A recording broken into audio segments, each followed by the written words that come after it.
Hey, thank you.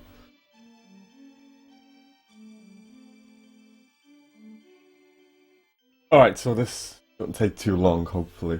It's Ganon's Tower and Ganon.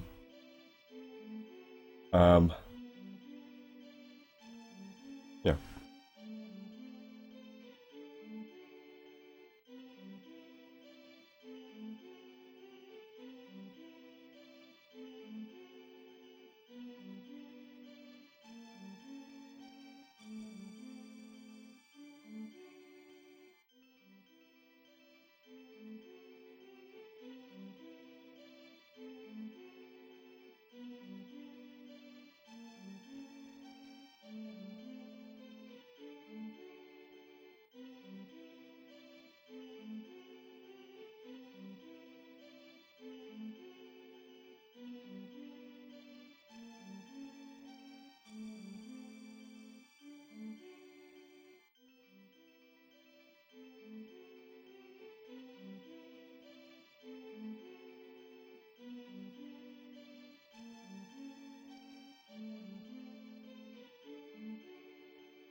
Yep.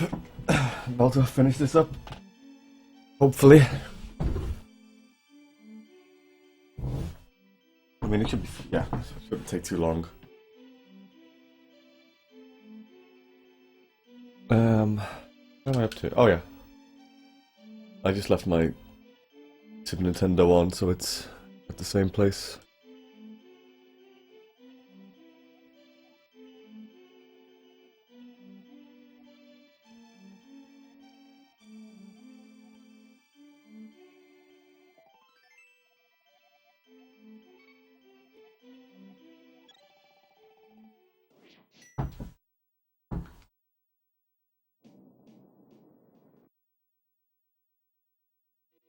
Okay, so the reason why I like to you're 20 minutes into the VOD. Yeah, sorry about that. Like these are way too long as well. What I'm gonna do is I'm gonna watch it and I'm gonna edit out the bits which just like complete repetitive or like crystal cutscenes, any dead space stuff like that, and try because right now it's in.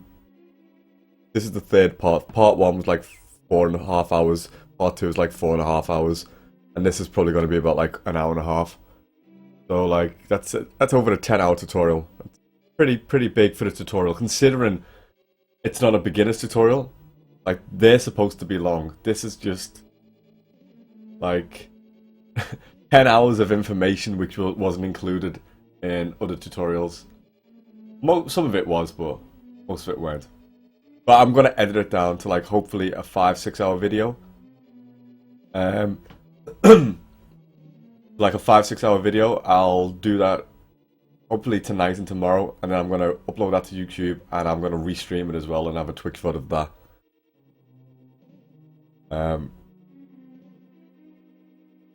Hopefully that'll be better. Yeah, I'm back. I only had to go for an hour. But anyway, get into this. So the reason why I like to have the hook shot ready, not only does it help me in the try next fight, which helps me make sure that I've spun him twice. It's just you want to use this like really soon, like immediately after you leave this dungeon.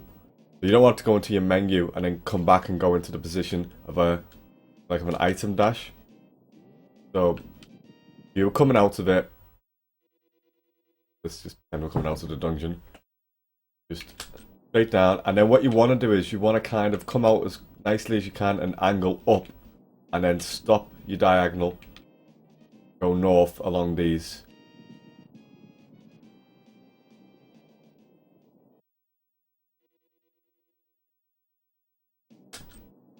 You also want to be here, right above this shadow. And the reason for that is because you want to avoid this slope. I mean, I know, yeah, I've said dashing at slopes is quicker, but it's quicker to go up to the top here in spin speed. So you want to exit this screen here, so you can dash there.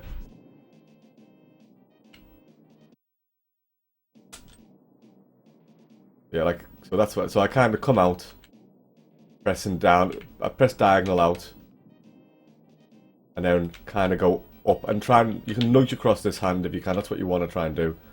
But just make sure you turn before there. No big deal, I mean. Right here. Simple. Okay, now these Lionel, they're called Lionels, I call them Lionel Richies, just because I want to. You can sometimes get hit by these. And it happened to me, like, fairly recently, like, within the last 5 months or something like that. I got hit by these, and I was like, what the fuck? I mean, why is this happening? And so I practiced it for a bit, and I came up with a very, very consistent way of never to get hit by the Lionels. Ever. And, I mean, it's all same frames, it's just, this is when I think you should stop your dashes. So, right, first thing I want to say is you want to make sure you dash into this nicely. If you dash into this with a bit of a, you know, a stutter, then sometimes you can get hit by the bottom one depending on where he is because you spend more time here. I'm getting wrecked here, look at these guys. So you make sure you walk up past this, see these two turfs of grass? Let me just go with these. That does nothing to them. What do I do with these? Hammer them. Actually, I've got my tempered sword. I'm gonna die here though. No, I'm alright. Okay. So, I might be beeping. If I am, I'm sorry. Probably annoying. I probably am. Don't want it to be beeping.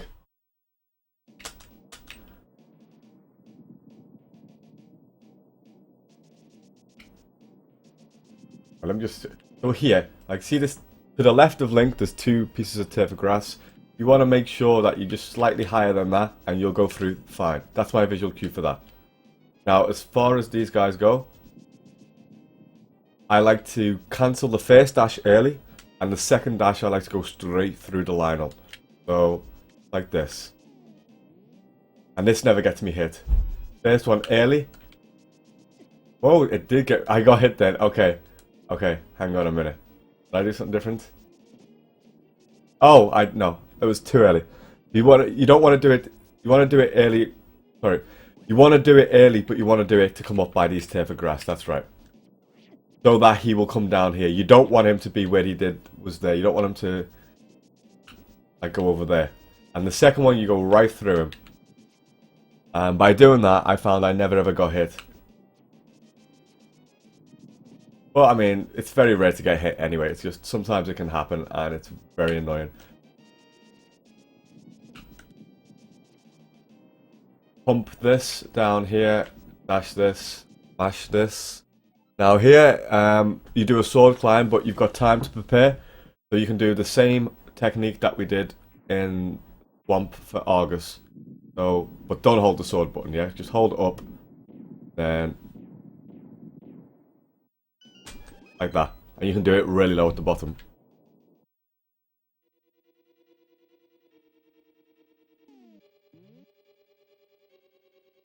Okay, Ganon's Tower. I'm still shit at Ganon's Tower, but I know how to do most things correctly.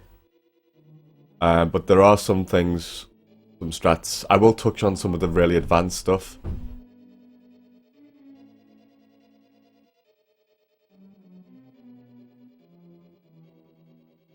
I will touch on some of the really advanced stuff, even the stuff I don't do.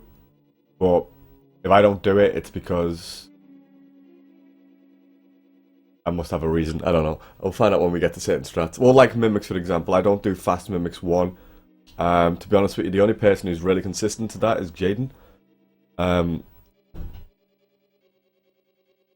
I will explain it. Alright, so now here, similar to maximizing dashes and that, you can either... I don't like to press left before I dash here because I find it pushes me further away from the door. I like to do up, so here, and then press up and dash, and that usually seems to give me a good line to get it straight out.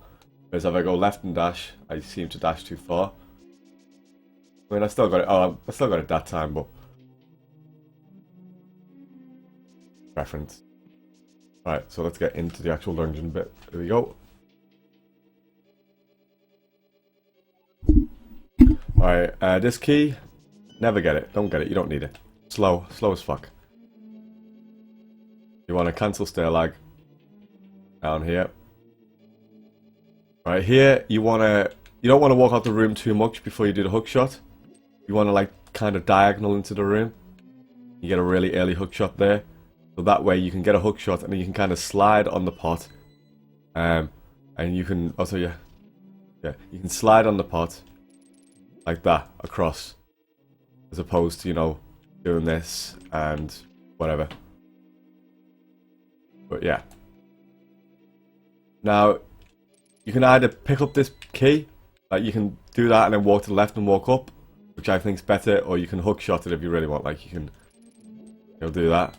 But you can slide into it like that. I mean, it's a bit more tricky to do, but you can pick it up like that. But you can just hook shot it, it's no big deal. Now, for these, you get to pause but for this one for the hammer, so that's fine. But this one, you want to do quite up the top so you don't actually come down here and have to walk back into it. So like where I did it then is like perfect. I'm going to start hammering it. Remember the hammer animation starts for a little bit before it actually buttons down. So like when you're like just about halfway through that top left corner, like brown block, you want to hammer the peg there.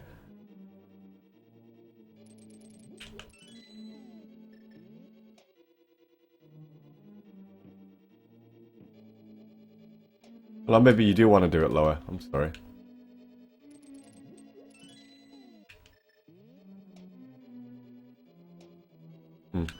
Just a feeling, I guess, then. I didn't really have a visual cue for that. I just used to feel it. I just assumed that would work. But no, you have to be lower, it seems. But just try not to go too far down before you go back in. Do not... You're using the hook shot in the next room, but you do not want to use your hook shot here. The way this conveyor belt works... actually it pushes you quickly around this block. So it's slower to use the hook shot, I believe.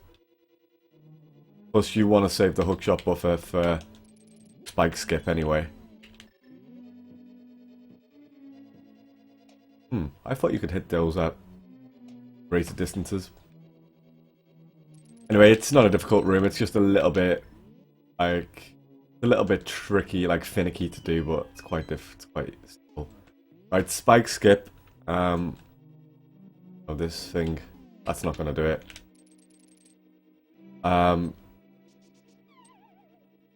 This is quite a tough trick to explain. You need to know when you can and cannot go for it. Okay, so you need to be... Well, first you need to be closer than this. You need to be close enough that, you know, the hook shot's gonna work. So, you need to be there, at least. So that's, you know... Find the pixels. You also want to try and go quite low, if you can. There's two ways people do this. They either come in and press down and try and go for it, or they just come in at an angle and go like this, change to the hook shot and down, like that. Now, what you've got to remember to do here is you've got to be really quick with the hook shot. So it's 1, 2, fast, but you can't spam the hook shot because it won't work. You've got to kind of time it. Actually, I'm missing shitting shot. What's going on?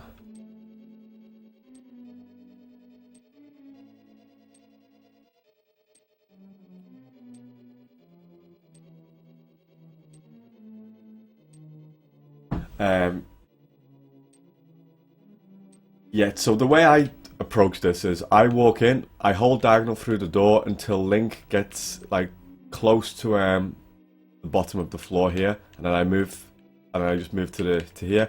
And then here I buffer, and then I see what pixel I'm on. I see if I can go for the spike skip or not, and then if I can go for it, I go for it. Not, I don't. Simple. Like here I can go for it. Okay.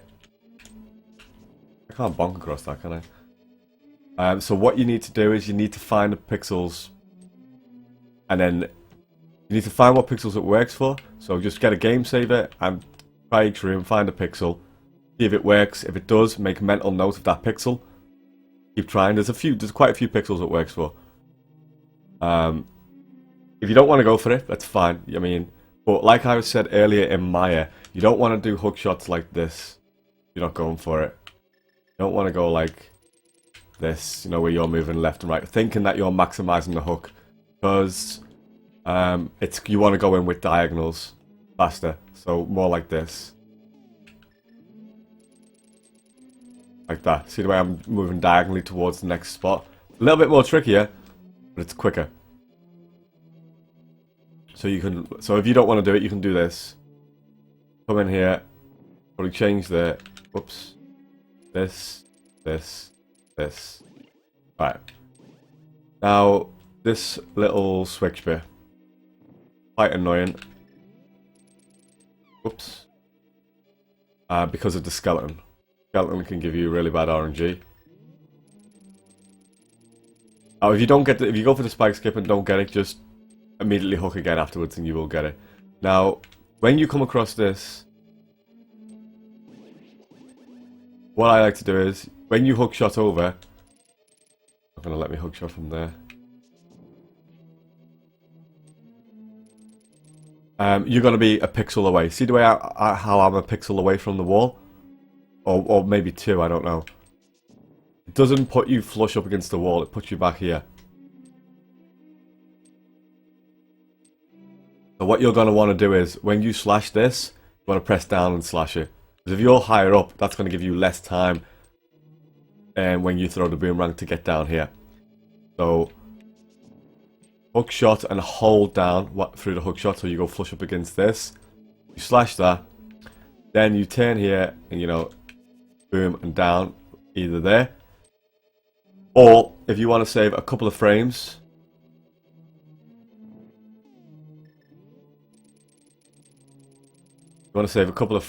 you can do this and dash there. But you've got to be really good with your movement. You will generally always save time by doing it, but you've got to be good with your movement, and just be careful you don't accidentally start dashing on the wrong side of the pegs, because then you'll get stuck, and that ain't good. Oops. Spike skip is quite a difficult trick, so don't worry if you can't get it. I don't get it all the time. Alright, now this skeleton. There's some RNGs he can give you, which can be an absolute nightmare. One of them being, is like when you get here and he's right here in front of you. So what you do then is you come down here, and I would buffer the boomerang then. Just so you know you can, in fact, you should always buffer to the boomerang early, I reckon. Buffer as soon as you come by, because then you can look at the skeleton RNG and make a judgment call. But if he's here, you want to kind of just make sure you kill him and then back booming out. If he's floating around here, you're going to have to want to slash him and get him to move out of the way, because he's going to get in your way when you're trying to get up the pegs. But most of it, and if he's here as well, then don't go for the dash. Just go out this way and that. It's fine, it's not a big deal. Alright. Next room, optimally, it should be like this. Oops, it shouldn't be like that. Be like this. That's the optimal way to do the room. A little bit, it's not that tricky, you've just got to be careful with how you do it. So, you know, you've got to, the window here is quite large. You've just got to, what I do is, this giant knuckle at the end, I make sure Link's shadow is, you know, a little bit into that. That's when I know I can throw the hook. And like, if I try from just before it, it's going to boom. But as soon as Link passes this line, when you know you're good to go. After you do this, you immediately pause buffer. And change to the hook shot. Now here, you want to come out holding left, right, and then immediately after right, you want to press up to diagonal. You don't want to hold diagonal out of this, because Link's going to face up. You want him to be facing this way so you can hook. You hold right out of it, and then immediately press up for the diagonal, so like that. That's what you want to do.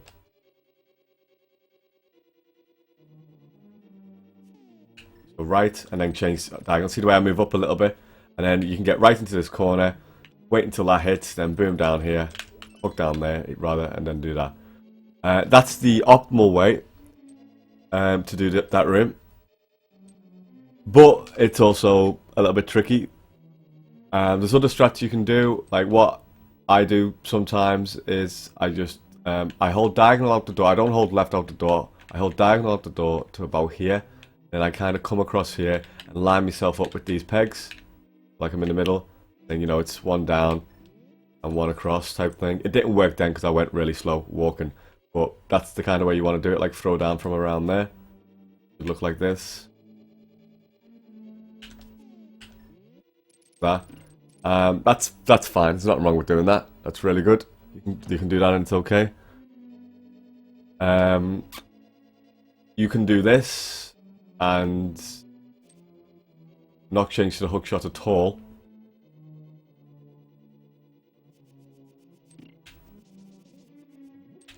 And that way you can use the boomerang to be a little bit faster in the next room. I wouldn't go for that. It's because the boomerang in the next room is really tight to get. You can go straight across, like just at the top, and throw down there. Do that. That's a bit risky, but it's also quite good. There's loads of different ways to do it, and they all have the benefits and disadvantages. So just find one that works for you. But if you can do this, then that's the best one. Alright, this room. Yeah, no, don't use the cane. Do not use the cane. Unless you're doing low percent. This room, simple. You use the hookshot here, never use the sword beams. The reason why you use the hookshot, not the beams, is because if you use beams, you're going to get hit by a spike. Because the hookshot animation, well, you're not always, you can hesitate. Like that. But there's no, if you hesitate, you might as well use the hookshot. But if you use beams and immediately go right, for some reason it's not working here right now. Oh, actually, it is working. That's actually faster than the hookshot, I think. Maybe it's not, I don't know. But what you want to do in this room is you don't want to go too low. You want to, because you're in this next room, you're hooking down anyway, and I'm going to get hit here, and you have to hesitate here. So you want to do most of your movement in the next room. So you want to kind of be like up here, and then kind of go into the warp a little bit. You don't want to be too far down. You're just going to waste time in this room and waste time in the next room. You don't want to be like this, right down there. You don't want that. So try and be a little bit high. Like there. Obviously walk into the warp.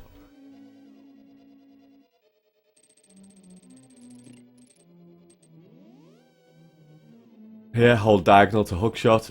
Walk until you're on line with this pop below me. This one. Then you would dash up to here and get in here. The thing about this is you've got to remember, now Link's head's sticking out, but his hitbox is where his shadow is. So that fire can go through me all day. You don't want to be doing this and go like that and thinking, oh, his head's safe, because you'll see, watch, I'll do that. I'm going to get hit from below. No, I'm not. I've despawned them. Right. I'm going to get hit from below. So you don't want that. So you've got to make sure to use Link's shadow as a reference.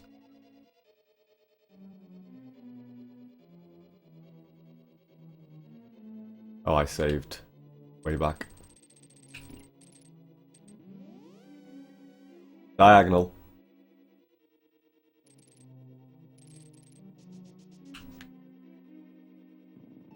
Like that. If you're having trouble with that, you can do the bonk strat, which is not that much slower. Really isn't. I forgot how to do it. Oh, I know how to do it.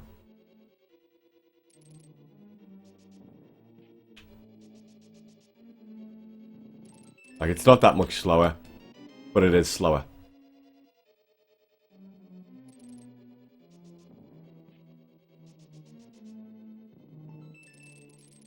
The reason why it's slower is because you have to hookshot from a greater distance away, and you have to wait for the snake to travel further.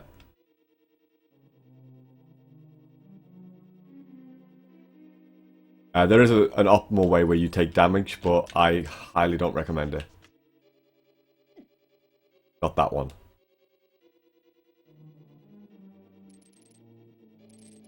But yeah, this is like the usual strat that people use. Now this chest is quite, you've got to be careful, like, because this is a very easy chest to like kick up dust at.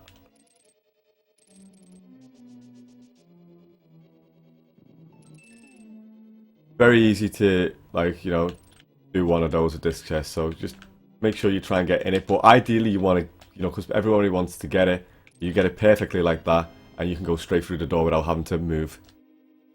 But don't worry about that. Just go that, and if you need to, down here. Again, do an anti-pump. Don't nudge against the door.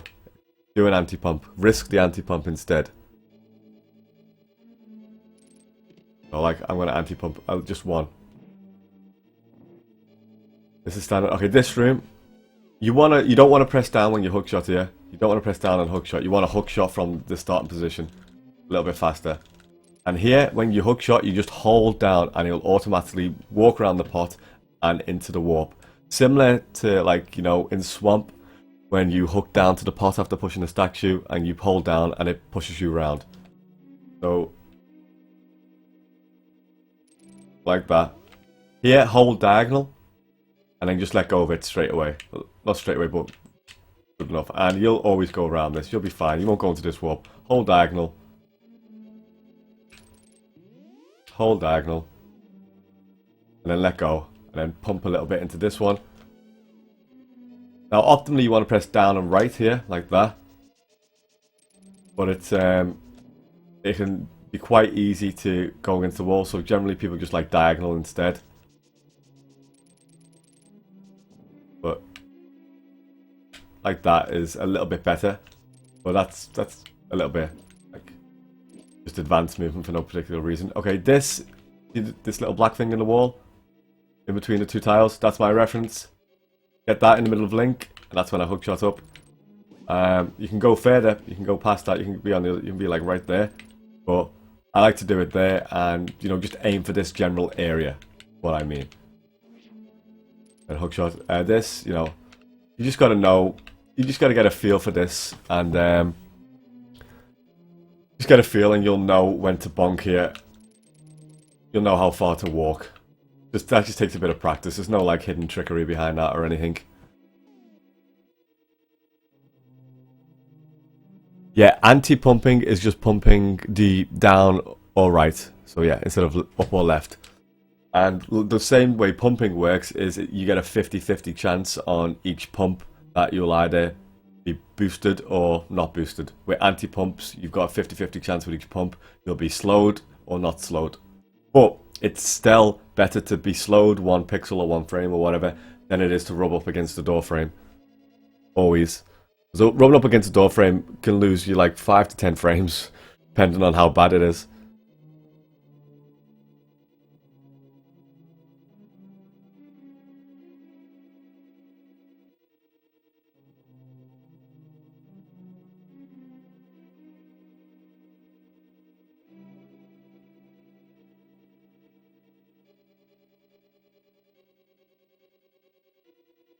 That is true, Joe. Actually, that is true.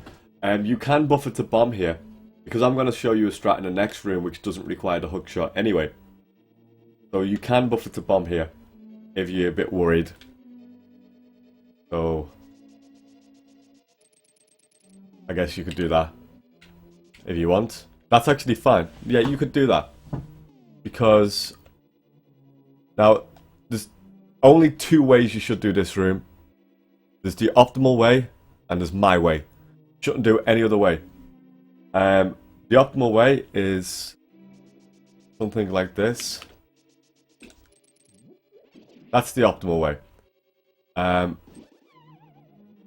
You should only ever, careful with this door as well, walk diagonally out of this door. Or better than that. Yeah. You'd only ever hookshot to this, do the hookshot pot strat up here if you're going to be right far at the back here. Like this. You're going to do it from in the middle. No, like this. Like from in the middle here, like that. And, you know, that's, you're not really saving any time, and you still run the risk of getting hit by the mini helmet saw. If you don't want to do it, you just do this right up at the end, and that is fine. That is, so you either do that, or do the fast strat. Don't do anything in between. It's not really worth it.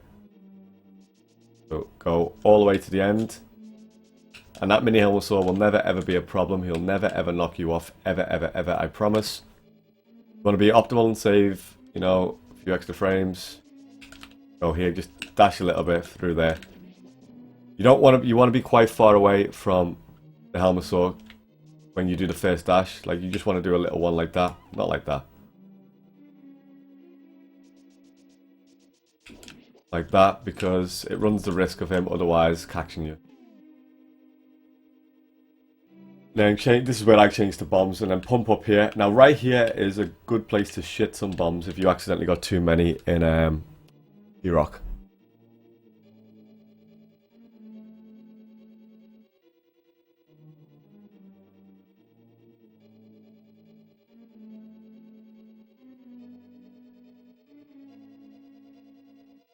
Okay, so in this room, there's kind of two main strats that people do. They either do this one, where they plant the bomb really early, and then you go to here and go like that, or they plant the bomb a little bit later, and they go in here like this. Now both of them are good for different reasons. Obviously you'd think, well, planting the bomb later is slower. It is, but it's only a little bit later, but you fall down the hole quicker because you don't have to like get sucked into the hole. Because if you do this strat, you'll get hit by the bomb unless you stand a certain place, and you'll fall into the hole a little bit slower. So, okay, so if you need to get arrows, by the way, you should do it like this.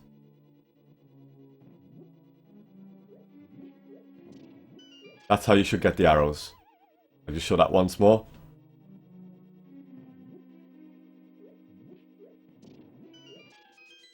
Like that. I don't know how to get the chest, but you should never ever have to get that chest. Things should not have gone that bad that you need to get the chest, because if you get the two pots in Swamp and the pot in T-Rock, then you'd have...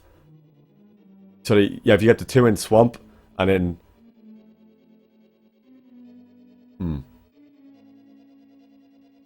No, if you get the one in Swamp... I don't know. You shouldn't need that pot. If you need that pot, you're bad.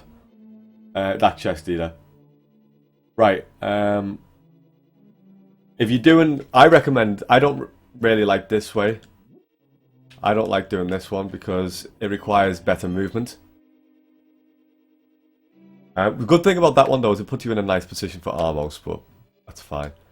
I prefer to do this one, and the visual cue I use is, like, I'm 1 pixel too high here, but I got lucky. I usually go, let me show you the visual cue. I really can't show you this visual cue because... Actually, no, I can... Maybe I can. Yeah, okay. Okay. So what I use is... these three blocks on the right, I want Link to be about halfway down the second one. Because if I go too far, there's a chance that the bomb can explode and hit me. It's very common. Like, it's not rare, it's very common. Let me show you. I'll show you what I mean. If you do one of these, you come down here, you get hit and bounce off. That's very common. That's always going to happen. If you find yourself a nice little visual cue, like I did, then you're never going to get hit. But you still want to be low enough that you get auto-sucked into the hole.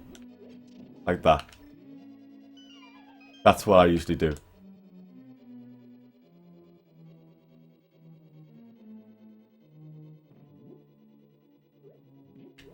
There. Right there. That's my visual cue I use. Okay, Armos. There's three ways to do Armos, but I'm only going to show you two. Because Yuzaharo Ice Armos is stupid and doesn't even save anything substantial. It's like half a second save. I'm going to show you what we call slow Armos and fast Armos, or what I like to call them, Kev Armos and Blunt Bunny Armos. That's just a reference to a certain friend of mine. He'll get the reference. Now, in my opinion, it's easier to fuck up the slow one than it is the fast one. Even though the fast one is harder to do, it's easier, in my opinion, to fuck up the slow one. Show you the slow one. I think I will anyway, if I remember it. Now let me show you the position first. Position you want to be for Armos is roughly around in the middle of these 4 squares that I'm in right now. These 4 squares, somewhere around the middle of there. Perfect. There's plenty of places you can stand, but somewhere around there is going to be good.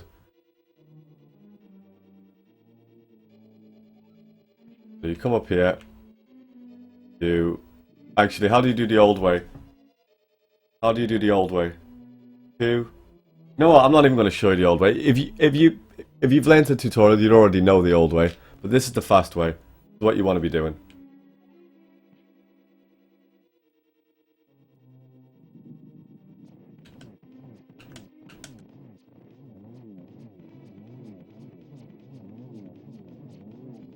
That's what you want to do. Now, I'll go over that quickly. The thing about Armos is you have to do certain things will trigger him to move, to start spinning quickly. And it's got stuff to do with in relation on how they're killed to each other. But if you just do exactly what I tell you to do, this will work every time. Promise you. So you get yourself onto your little, place. Get to about here. Now, what I do is, when I said earlier, almost 1, I told you, how you time this, 1, 2. As soon as you see a wiggle, 1, 2. So as soon as you start to move, 1, 2. 1, 2, 1, 2, 1, 2, 1, 2, 1, 2, 3, 4, 5, 6, 7, 8, 9, 10, la, la, la. Okay, now the movement you do when doing the arrows, you want to do 2 up without moving.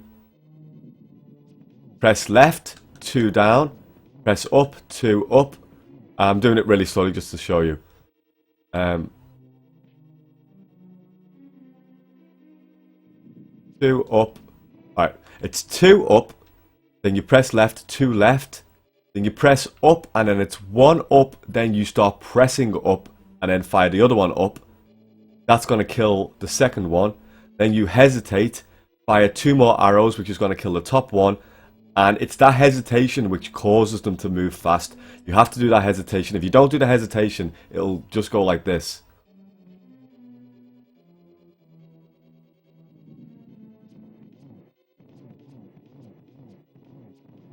Like that. See? And they don't move quickly.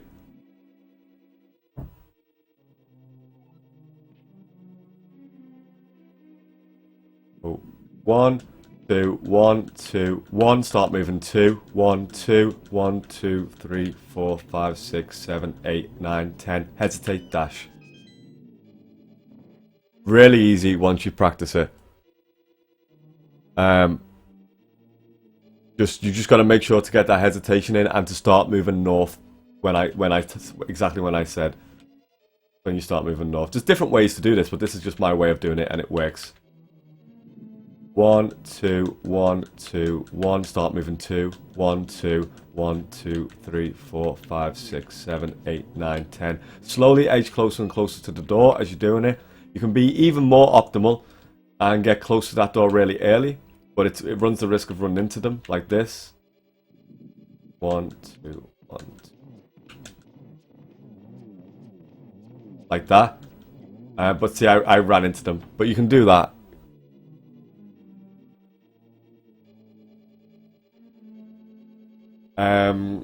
Anything else for this fight? I think I've explained that well enough. But yeah, just move up when I said to move up. And make sure you get that hesitation in.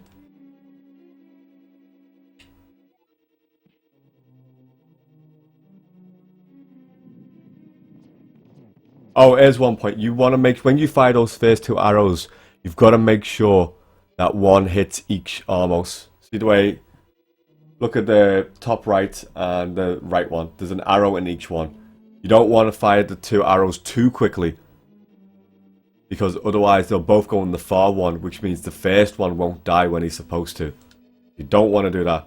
Like, probably like this. Let me see if I fire way too early. Well, it's difficult to do, but you can do it. So just make sure one goes in each one. Right. 1, 2, 1, 2, 1, up, 1, 1, 2, 1, 2, 3, 4, 5, 6, 7, 8, 9, 10. Hesitate, dash. I didn't dash and I used an extra arrow, but whatever. You get the idea. Now here, dash, stair wobble, open big key, flash. Now we like to change to the mirror here because you want to get changed to the mirror here so you don't walk too far. This chest, open it perfectly from being like flush against this chest, so that's why people buffer there. Also as well, it's just one of those things. You don't want to change to the mirror before you get the big key, just in case you accidentally use it like an idiot. Then, you know, mirror out. You can get the red mail if you want, but I'm not going to show that.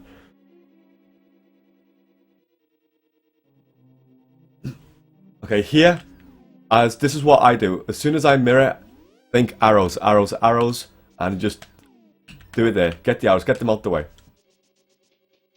Zelnik chooses to buffer to the arrows at a bit later on. I'll show you why he does that, and it's not a bad idea to do it, why he does it.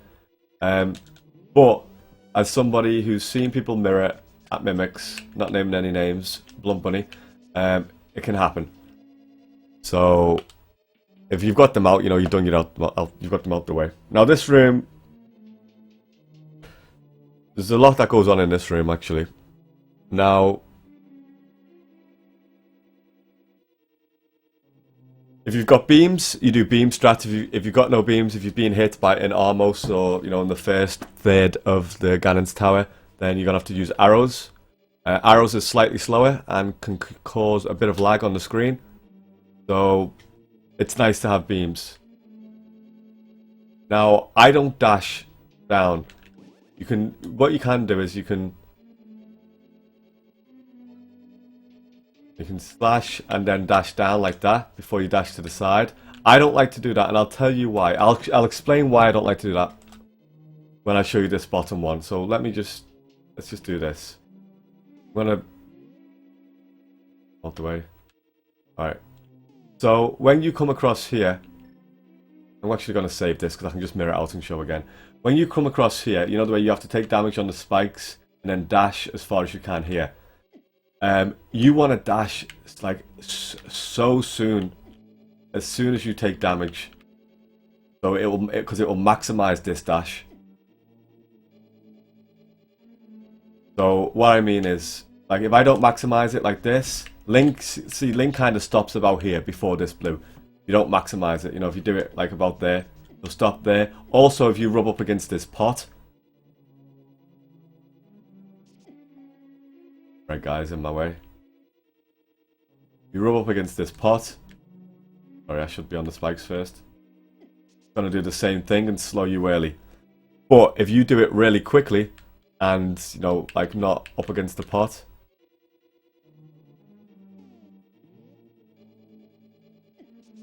You can actually finish it on the other side of the pegs here, as opposed to before it. You get like nearly 2 tiles of extra dashing. Now when you dash down,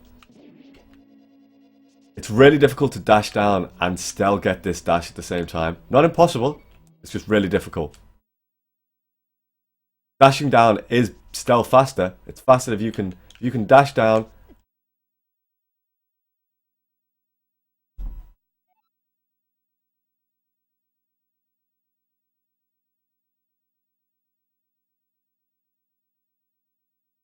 Yeah, you may not have a problem with dashing down, but are you confident that you're getting the perfect dash to the left?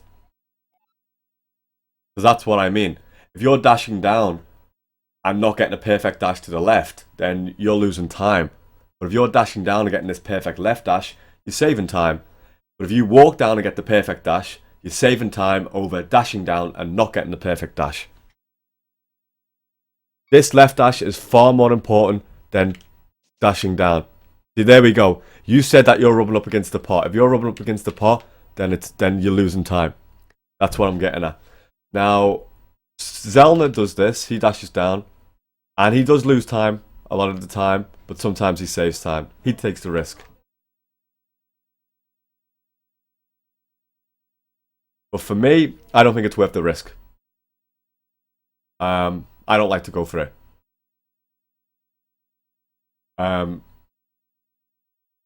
With arrows, It's the exact same thing with arrows. It's just the arrows can cause a little bit of lag and can make things a bit slow. But I do the same thing with the arrows.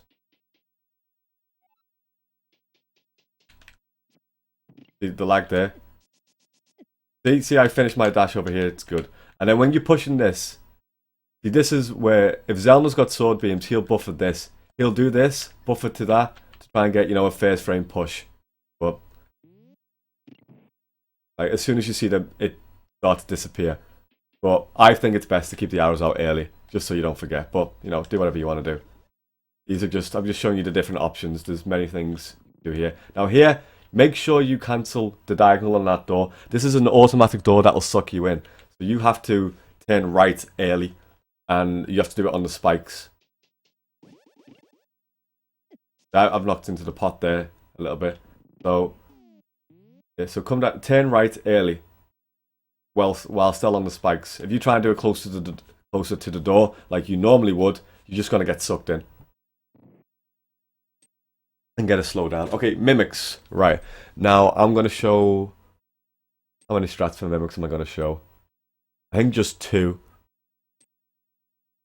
I do a very slow strat for mimics 1 because it's consistent. I lose probably about a second over optimal strats in this room. And I'm completely fine with that. That doesn't bother me at all. Alright, so the way I do it is like this.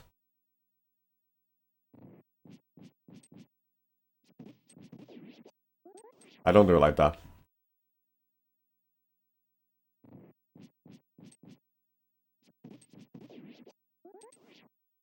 Don't do it.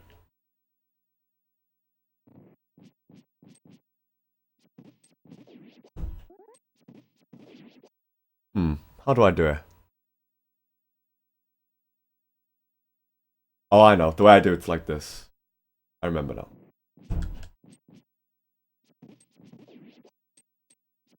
That's the way I do it. Now that's quite slow, and the way you can time this room is by where you are into relation to with the spike block.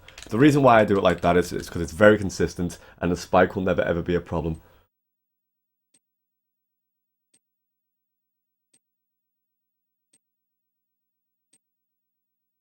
Yeah, somebody else said that it was 30 frames on the stream, and I don't understand why, because I'm capturing it. Oh, actually, shit. Let me just check something.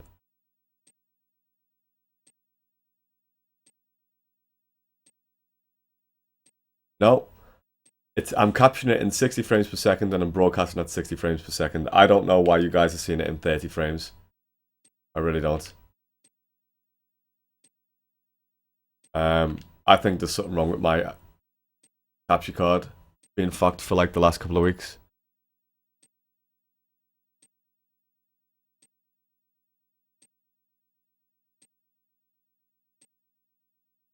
I'm using Amric Live, but it's set to 60 frames per second.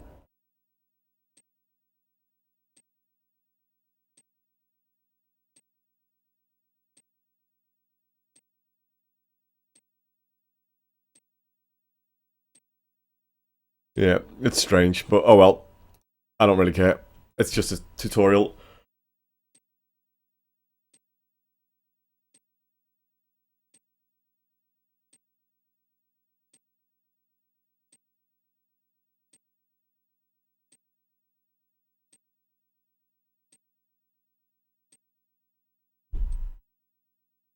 Actually, how about if I do this? Let me try something.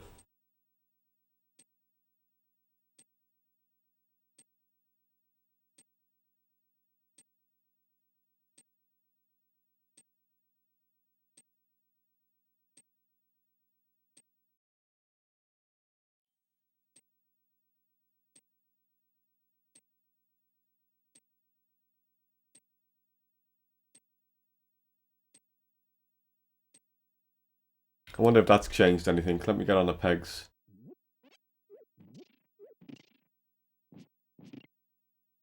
What about that?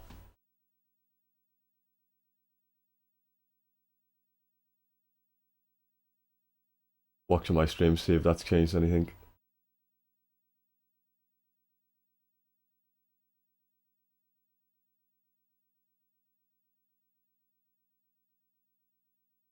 Oh, I fixed it. Ah, Well, it looks like I have to do this whole tutorial again. I'm only joking. I accidentally had the wrong setting set on Americ. Um, that's dumb. I have that Japanese one, the GV USB 2, whatever it's called. Hmm.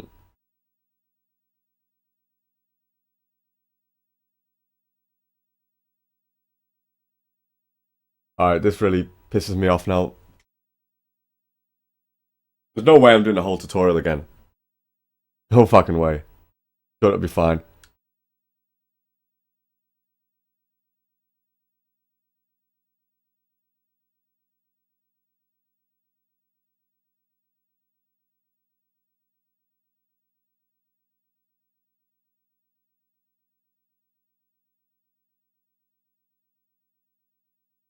But yeah, mimics. So when I slash 3 times, I'm holding the right button direction. I'm not slashing and like doing alt it. I'm holding it, and I'm not mashing. I'm doing 1, 2, 3, and that's the reason for that is because you want to make the guy in the bottom, but you want to make sure he travels far enough. You can do like, and then see he didn't travel far enough, and that's with the same amount of slashes. 1, 2, 3, slash down, move, 1, 2, dash buffer, 1, 2, and out. If you want to do a little bit faster, I guess you could do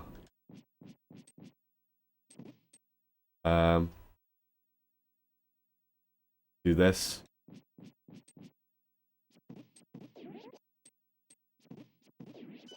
No, you could do this.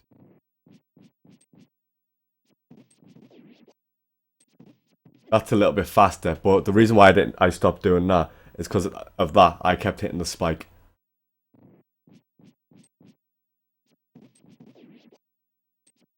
But that's a little bit faster. Let me just try and get one of them.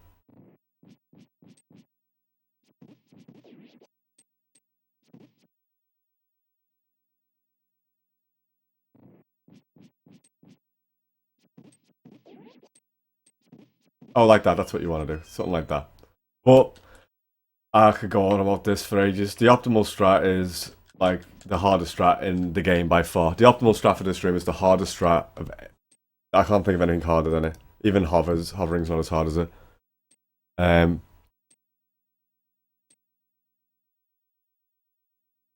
yeah, come down, left, 1, 2, 3, slash down. You want to stay. You want to stay up to the top here. You don't want to be too far down because you're gonna poke the guy early. 1, 2, 3, 1. Whoops. 1, 2, 3, down. 1, 2. Reslash. I reslash and poke. Now you only have to do either one or the other because that's going to stop you doing a sword spin. The reason why I do 2 is, like I said, it just makes it go a little bit slower, so the spike's definitely out the way. But it is slow, so that's why I don't really want to go too much about this because this is probably one of the worst strats I do in the game.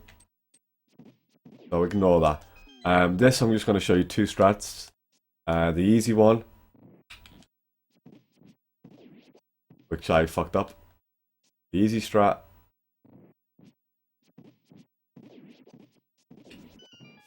And the hard strat. Hard strat is hard. Like that. Now the thing about the hard strat is... Actually, you know what? Don't worry about the hard strat. If you want to do the hard strat, then it's one of those strats that you're going to have to practice for about a good few hours. Whereas the easy strat is not that much slower. It is slower, but it's not that much slower. My notes for it are, that I'm going to tell you, only slash the sword to face. As soon as he's in the way, let go of the sword. You don't want to fire the arrows with the sword held out, because you're going to get lag. So, slash move, let go of sword, slash move, let go of sword. The reason why I dash as well is because if I start walking straight up, he's gonna face me like this. He's gonna face me like that, and he can hit me. But if I dash, he's not gonna face up.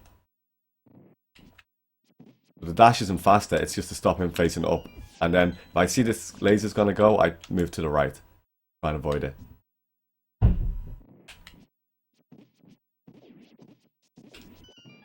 And something like that is usually how it looks when I do it. But yeah, overall, the 2 mimics rooms, 2 of the slowest rooms I do in the game compared to what's available or what other people are doing. Alright, this spike room is a real nightmare. There's a few strats for this room as well. I'm not going to show Jaden's strat. It is the optimal strat, but it's RNG dependent and requires execution. There's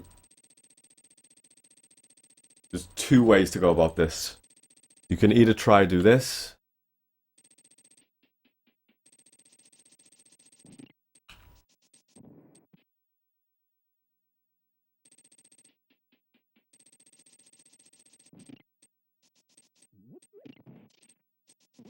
You need to try and do that. Which the good thing about the reason why people like to do that is because it kind of gets rid of all the mimic RNG, but it's a little bit difficult to do, and if you can fuck it up quite easy. Do it again.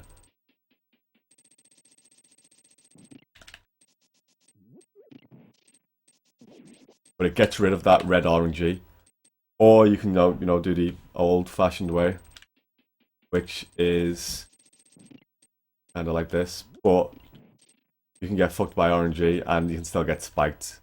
So, honestly, I reckon you should go with the first one.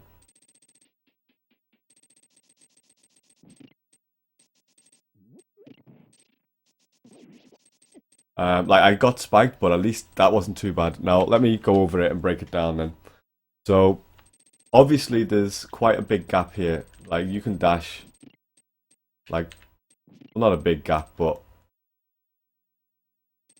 you want to try and dash as close to the switch as possible and not to the orange pegs, for obvious reasons, it being faster. So that's that first bit. So the way I do that is I use this as a reference. When Link's ass, like the back of the shadow, is in line with that, that's when I dash and turn up. Like that. Slash this. Now when it comes to slashing this, you want to try and be, you want to be like roughly where I am. Be a little bit higher and that's all good. You don't want to be lower than it or level with it. Because the thing is, the spikes are going to start moving. You also don't want to be too high. You want to be just about there. And then what you do is you slash it and then you move left a bit before you dash, because otherwise you're going to dash into this guy. So slash, move left and dash up. Cancel the dash just before the pot and pot slide to pick it up. Right? I'm going to do a pot slide to pick it up. I went a bit to the right there.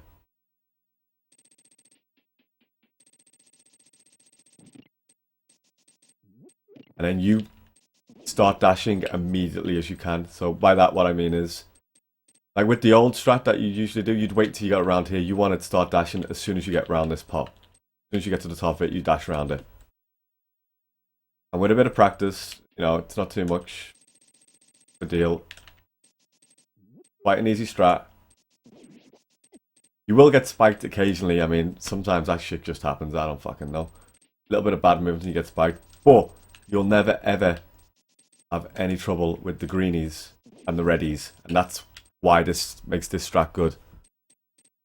You never have any problems with the reddies. Now, if you want to be really consistent, like really safe, there is something you can do to do it like nearly guaranteed every time. And it should look like this.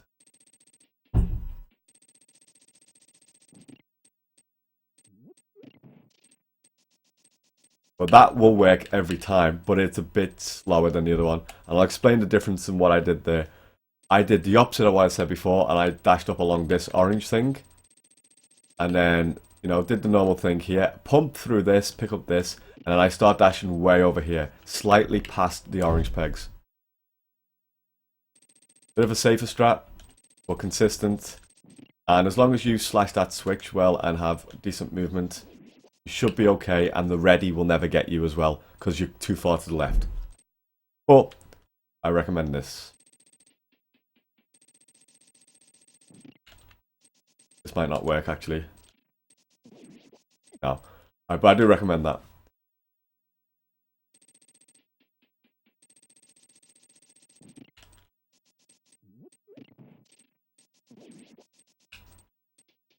As long as your movement's fast, it should be fine. Alright, now, everybody's favourite room.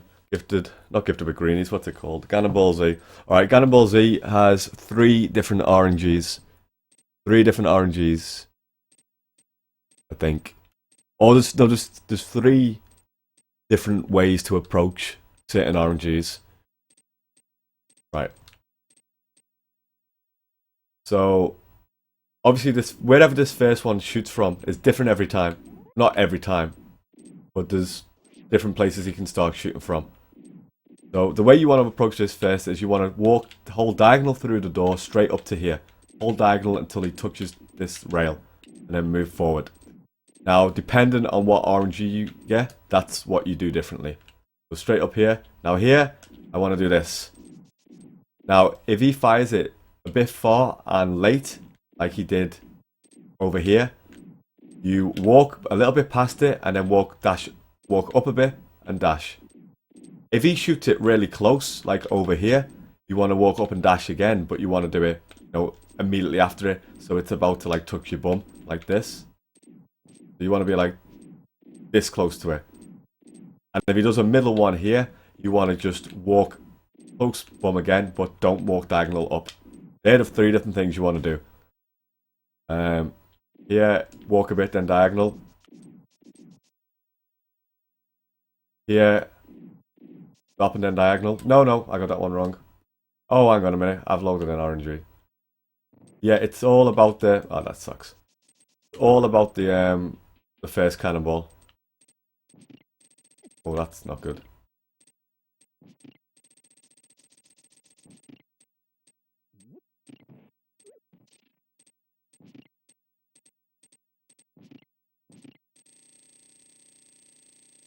Okay. It's all about the first cannonball. You don't have to pay attention to the other ones. Well, you do as you're going along to make sure you don't get hit in case you made the wrong decision. But you can judge it all on the first cannonball. So again, this one's one of these ones. Sometimes you will get hit. That was down to me. That was down to me not dashing well enough.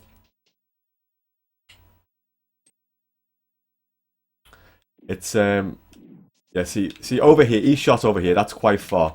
There's like 3 stages. There's around here, and around here. If he shoots around here, you want to, you know, move up diagonal quite a bit away from the ball. If he shoots around here, I believe you want to not move up diagonal, but be close to the cannonball. And if he shoots here, you want to move up diagonal and be close to the cannonball. But luckily enough, this one is the most common RNG, and it's the easiest one to do. But it's also the slowest, because ideally, you'd want to be able to dash as soon as possible. Oh, there we go. That was the fast one, but I did that wrong. I was meant to move further away. So again, this is like when I said about practicing fence dash. You want to practice this and just start recognizing when and you're gonna not fail it. You want to call out if you're gonna fail it. So like, you want to do like this as you're going through it. That's a fail, and you want to say it's a fail. And if it's a fail, you knew you were right. You want to keep doing that until you start to recognize the patterns. That's okay. But yeah, really difficult one to explain, but I think I've explained enough there. And yeah, just practice it. Just as long as you know there's 3 different things to look out for, 3 different ones. But somebody, honestly, the best way for this to be explained would be if somebody made a picture with, like, you know, an image showing all the cannonball locations. That's really the best way to explain this. This is really difficult to explain by just showing.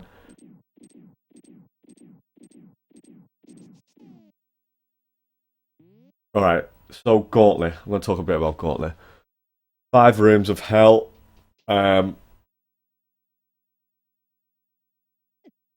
Excuse me. So the first one you want to do, you want to hold diagonal.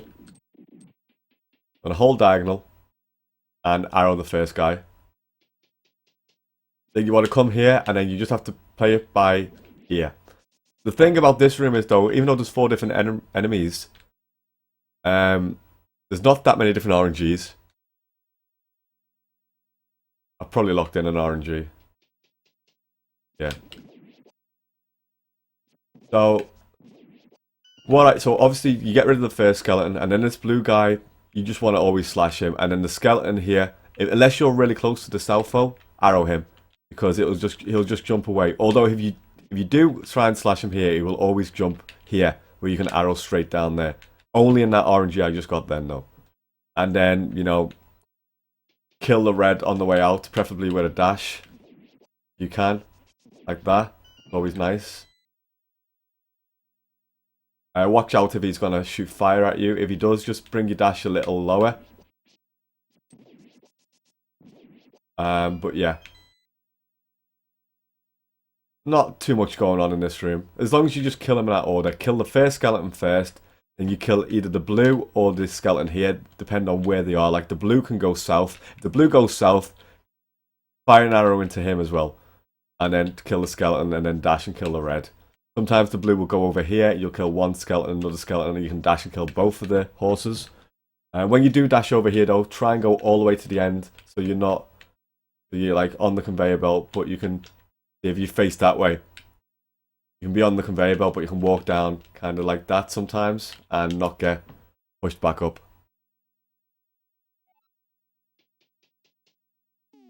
Is there a difference between SNES and Super Famicom controller? Any reason I'm using the Super Famicom instead of SNES? Well, apart from the Super Famicom controller being shorter, the buttons are a little bit different. The buttons are all rounded on the Super Famicom, whereas some of them are concaved, I think, on the US. Plus, I'm using the Super Famicom system. I'm just going to be right back.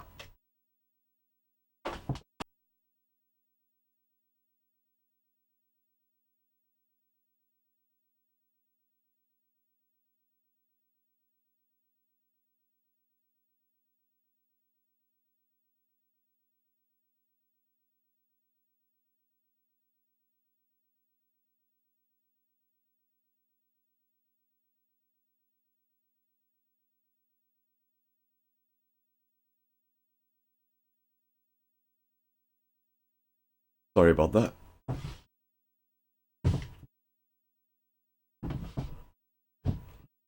Yeah, Zelda has a SNES.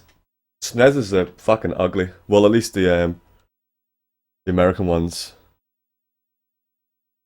But apart from that, there's no difference. Right, so... Oh, okay.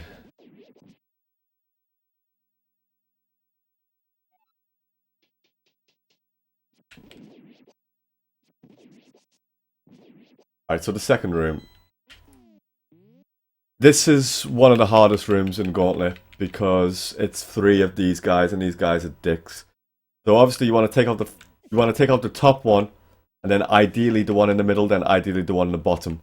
But I sometimes opt to do the bottom one first, depending on where the middle guy is. So I always pick up this pot to kill the first one, and then like I'll kill this bottom one in this situation, pick up the pot, and try and kill the second one with it. If this guy in the middle comes close to me, then I'll kill him second. If he comes close to the middle or goes south, I'll kill him second. If he's hovering over here, I'll save him till last and come and kill this guy and hope that this guy comes closer, and I'll kill him with a pot.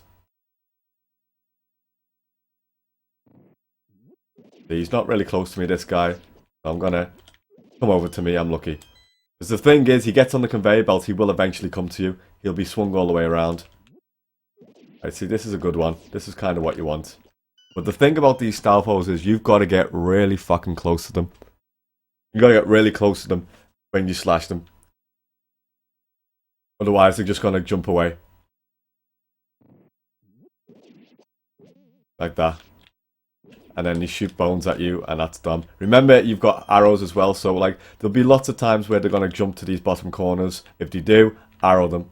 Just stay away from them and arrow them, it's fine. Remember, there's more arrows here if you really need them. These arrows aren't too bad to get. Sometimes you need them.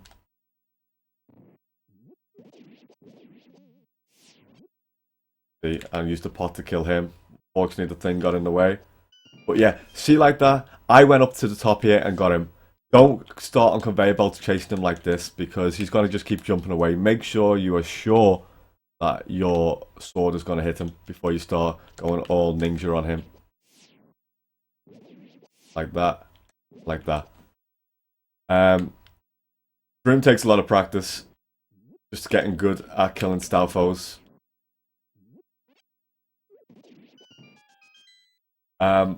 When throwing the pot on this first one as well, oh, look out, if he moves straight up, like he did sometimes, you have to come underneath him and throw the pot at him.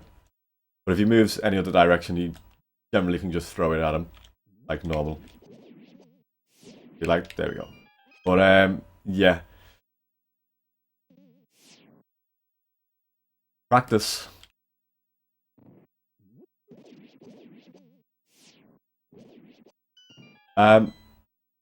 When it comes to dashing out rooms, like, you know, if you're in a room like this and door unlocks, you have to wait a little bit for the door unlocks. You know, you kind of, I'm sure you know you want it to be able to dash out of it.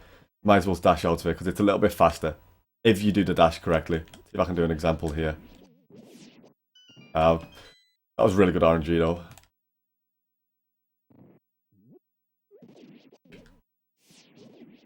Alright, I'll be able to do it here, I think. Okay, like this. Just makes travelling through the door a little bit faster. Alright, that's enough of room 2.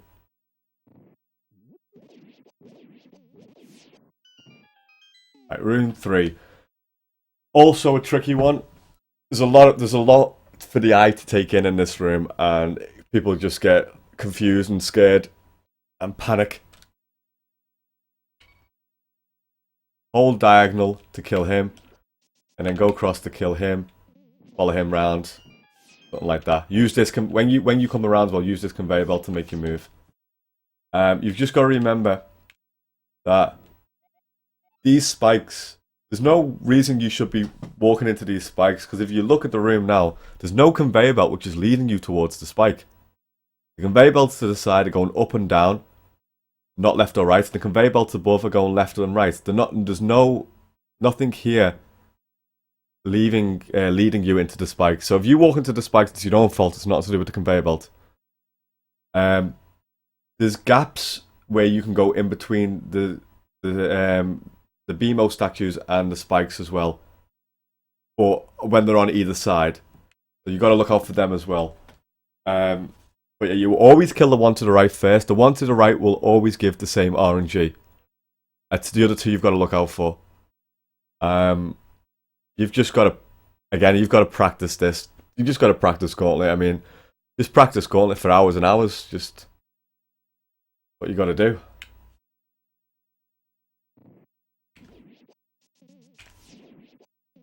Okay, one thing you should do as well. Notice the conveyor belts are always like kind of going in one way around this way. If you kill the last one here, go all the way around. Just go all the way around. Don't try and come back this way, because you're going against the grain on conveyor belts and you're probably going to get shot. So try and always go clockwise if you can. And there's one thing you can do as well. Sometimes the second blue guard will stop right where he is now. You can slash it. You can stop your dash here and slash like that, and it'll get him. But it's a bit risky.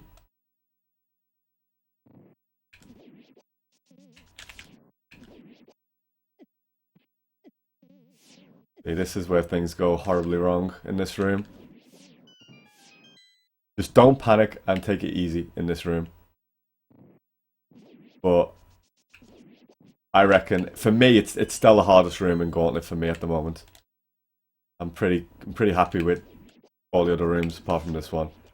But still not too bad.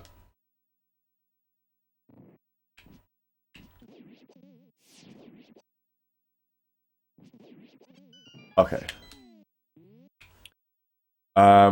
This room. Alright, so there's a consistent way to do this room, and there's a riskier but faster way to do this room. The bottom guard will always be roughly around the bottom and easy to kill, but this first guard can, if he hesitates a little bit, that's what you want, and you can kill him with a dash. But he can go right past you, and you'd have to come back and get him. The good thing is, though, these guys do have good eyesight, so he will, if he sees you, he'll come back at you. Do I ever use arrows in that room, the room with the conveyor belt? No. The reason why I don't use arrows is because arrows create lag, and there's no guarantee you're going to hit. Potluck. It's potluck. If you really want to use arrows, I mean, you know, you can, but I think it's best to hunt them down and slash them with your sword. You might get lucky with a lucky arrow, but you're probably not going to. Probably not going to. Alright, so optimally this is the way you would approach the room. You'd hold diagonal out of the room, the door, and then dash straight down, and then kill that one. And I got good RNG there. If you get that good RNG as well, you've got to remember that laser beam will shoot at you. He will shoot at you. So as soon as you kill that one, you turn left and then back into the doorway, because he will always shoot. Or most of the time shoot. And then, you know, do one of those dashes. I've locked in RNG, haven't I? Yeah, okay, let me... Oh, bollocks. Oh well. Actually, it doesn't really matter because... Okay, so say I dashed and that guy didn't... I didn't get him. You just slashed in us as normal, and then you just come up here and pray to fucking God that you can get the other one. That's all I can say. And then get out the room as quickly as you can. The consistent way to do this, I think, was 1, 2. Yeah, is to slash twice. So slash twice, and then I think move around. No, actually no. You hold left. You hold diagonal to the left. Slash twice, and then dash. I don't know. But you can slash that guy anyway if you want to. I forgot what the safe way was. But yeah, optimally anyway, you want to hold diagonal, then dash, come down here, slash him, turn to there, and out. Now, if you want to use the fire rod in this room, like you don't want to try doing the arrow, which is fine, then you've got a free buffer in this room as well, by the way, to the fire rod, and I usually use it if I get bad RNG. Like, or if I get good RNG, I'll use it like this.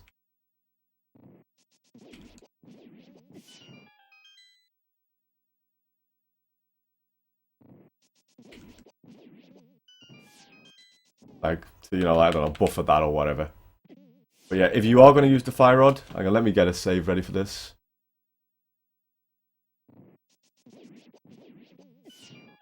If you are going to use the fire rod, then the way to use it is as soon as you enter the room, hold diagonal left and just fire immediately. And it will kill that skeleton every single time. No matter which RNG he gives you, it will kill him every fucking single time. Hold diagonal. Oops, that's not the fire rod. Hold diagonal. Kill him every time. Now the problem with this strat is providing you use magic optimally for the rest of the run, for the rest of Ganon's tower, when you get to the torches room, you're not going to have enough magic to use the fire rod, and you're going to have to pick up the pot for the little small pot of magic. Not that big of a deal, but it's slower. So that's why it is still optimal to use arrows in this room, unless you get really lucky and that skeleton drops a small magic pot, which can actually happen because he's in the prize pack. He dropped a heart, so he's like one thing away from dropping a small magic. If you want to use the arrow, you do it to the right, do you? No, you do the same thing. You do it to the... How do you shoot the arrow? I forget. Left again? Oh no, the exact same way. You hold left out the door, diagonal down, left, and then shoot the arrow, move to this guy, blah blah blah. But if he goes for walkies, like if he goes straight south, like down here, then you're in for a bad time. You really are. Alright, when it comes... So I myself, I fire rod. I fire rod. All the time, I fire rod. Like that. Alright, now this guy. Now, you don't want to, like, slash frantically to get to him. You don't want to be, like doing that. Because when you get to him, you're not going to be able to time your sword hit on him very well. You just do enough to get you across the room. So like you would with ice, only 5R. Plus, it's easier to change your direction if you're not going, you're not dashing, slashing frantically. Yeah, just do what you have to do to get over to him. And then just dash out. Keep an eye. The BMO should never ever be a problem if you're using the fire rod. But this shooting thing will definitely shoot. So watch out for that. But if you use the fire rod, you'll always, well, you should always be out before the BMOS is activated. You don't have to dash out. You can, you know, just do something like that if you want. That's fine. Probably about the same frames. Maybe it could be faster in some RNGs. Dashing could be faster in some RNGs. If that's what you want to do, you know, by all means, do that. You just got to get used to playing around with ice physics and know what to do. This kind of stuff just comes with playing the game more and more. This is quite a wide... I did bonk them, but this is quite a wide door. You can dash into this from quite an angle. Like, that'll dash through it. Alright, enough of that. Alright, so my setup for Lamolars is I hold the sword out, I walk straight to here and up to here and like that. And that gives me, like, generally... I release the sword, like, on time. That's just my setup. Lots of people have different ones. Some people don't use setups. They just kind of, you know, go here and then feel it. Was that the exact same RNG? I think it was. Hang on, let me see if I get the same RNG again. No, okay. You get a short up, you know, just, you're fucked. Game over. PB's dead, reset. No,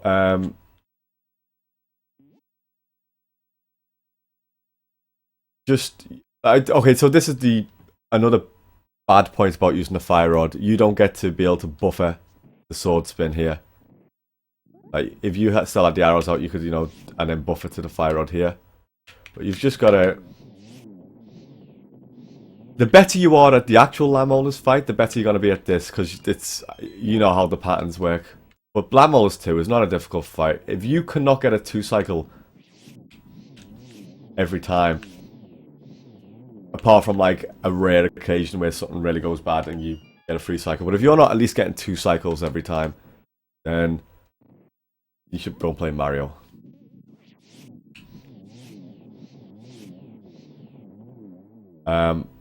It's really not a difficult fight, but you just want to give yourself the best chances of just whenever you're about to fire a fire rod, just try and be dead centered above it, so you give yourself the best chance of either going left or right, depending on where it goes.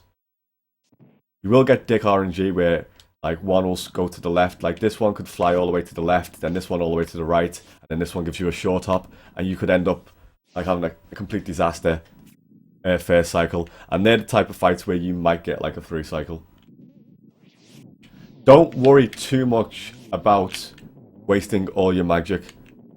It's better to kill them faster than it is to have no magic. Because you can get a magic pot in here, and you can do a safety strat in the torch room, or a slow strat in the torch room. Coming out to Lamolars 2 without any magic is not run over. Not good, but it's not run over. But yeah, you want to be directly above the holes, so that way if you go left, right, straight down or straight up, you have an equal distance to go to be able to get them. Sometimes you just, yeah, but like that one was quite a difficult one to get. Also as well, count the explosions on his head, and explosion number 8 is when you can dash out, I believe. Let me just check. I'm checking the VOD. Number 8 on the final head. I think it's 8. Waiting for the stream to catch up. 1, 2, 3, 4, 5, 6, 7, 8. Yeah, on explosion number 8 you can dash.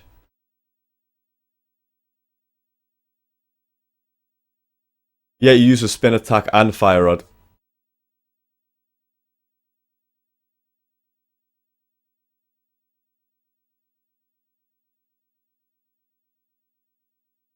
I'll show it one more time, in case you didn't see it.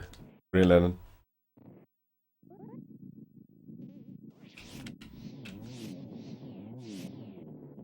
Ah. Short hop. Probably could have got that as well.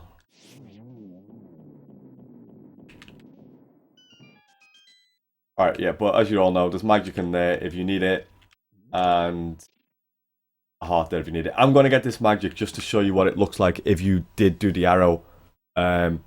If you did do the arrow strat in Gauntlet 5, so would have enough magic to do the fast strat. Alright, this room... Oh, I like to change... Okay, so optimally you can move like 1 pixel here. And it will kill all 3 of them, but it's quite tricky to do. You can only do 1 small movement. Like that.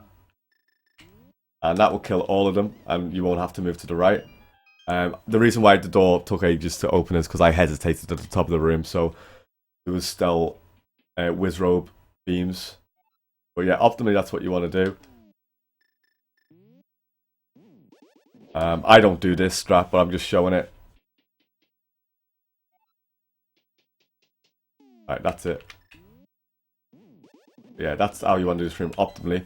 But there's no harm to just tap right and do down. It's fine. In fact, no, you don't want to tap right because you will still get stair lag. When you go to the right, you have to... Excuse me 1 second. When you go to the right, you have to move a little bit more, otherwise you will still get the stair lag. So I usually change to the cane in the previous room. I usually change to the cane here. But you know, you do whatever you want to do. And then, yeah, you know, not a difficult room. Now, as regards to getting out this room, see this platform that's available, that you can see, sorry. I like to line up that to be halfway between Link's body. And then, you, sorry, slightly to the, like, Link's ear. So imagine that was cutting off Link's ear. And that's as far as you need to move to go around. You don't have to go all the way around, just that far. So it's a visual cue I use. Just like there.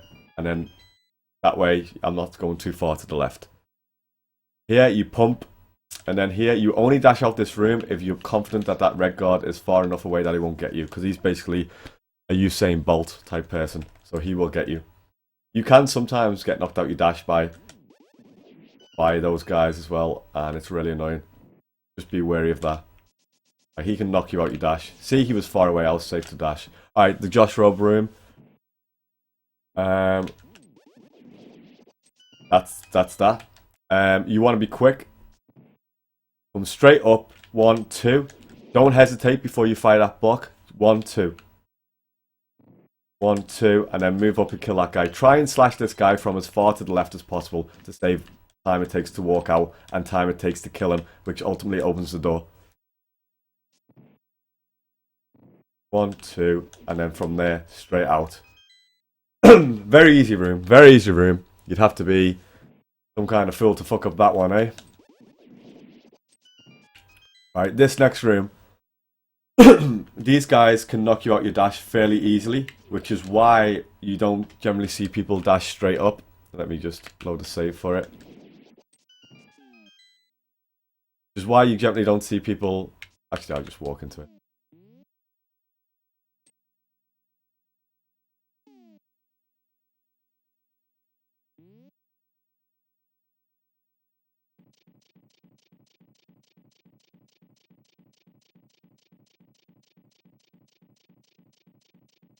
Yeah, you generally don't see people dash straight up into this room because there's a high chance of being knocked out your dash by these guys.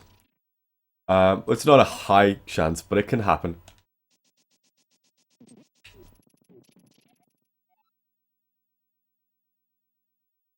But if you line up this dash, so Link's shield is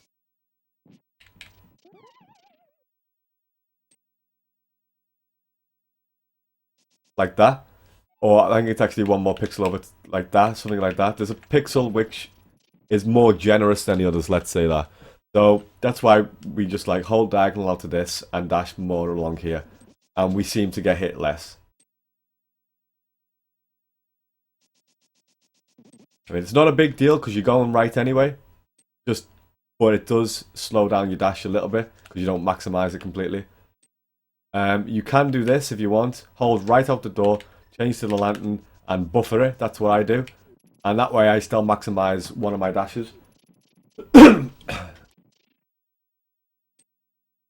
So I hold right, change, and then tap and push. Alright, this room. Now, because I've got the magic, I can do the fast way. But anyway, this is how it should look.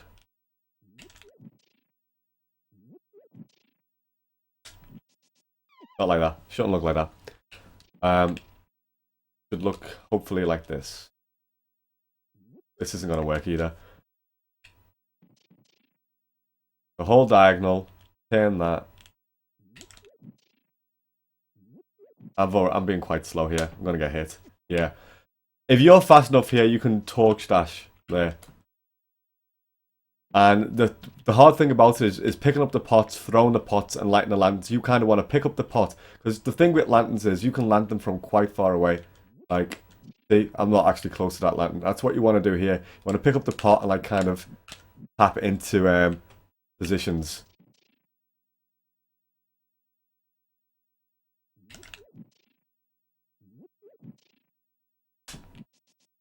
Like that, except don't fall off. And you don't have to do this. You can just do it like this. You just do it like this. And walk a little bit instead.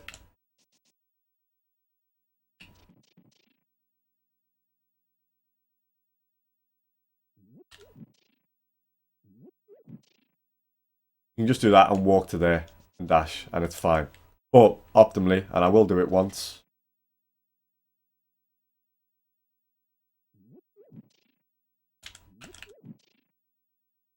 Optimally, you do that. Now, because I've got the fire rod, I stop here, so change the fire rod there, and then just shoot up. But if sorry, not because I had enough magic, I just do that. If you don't have enough magic, what you do is this.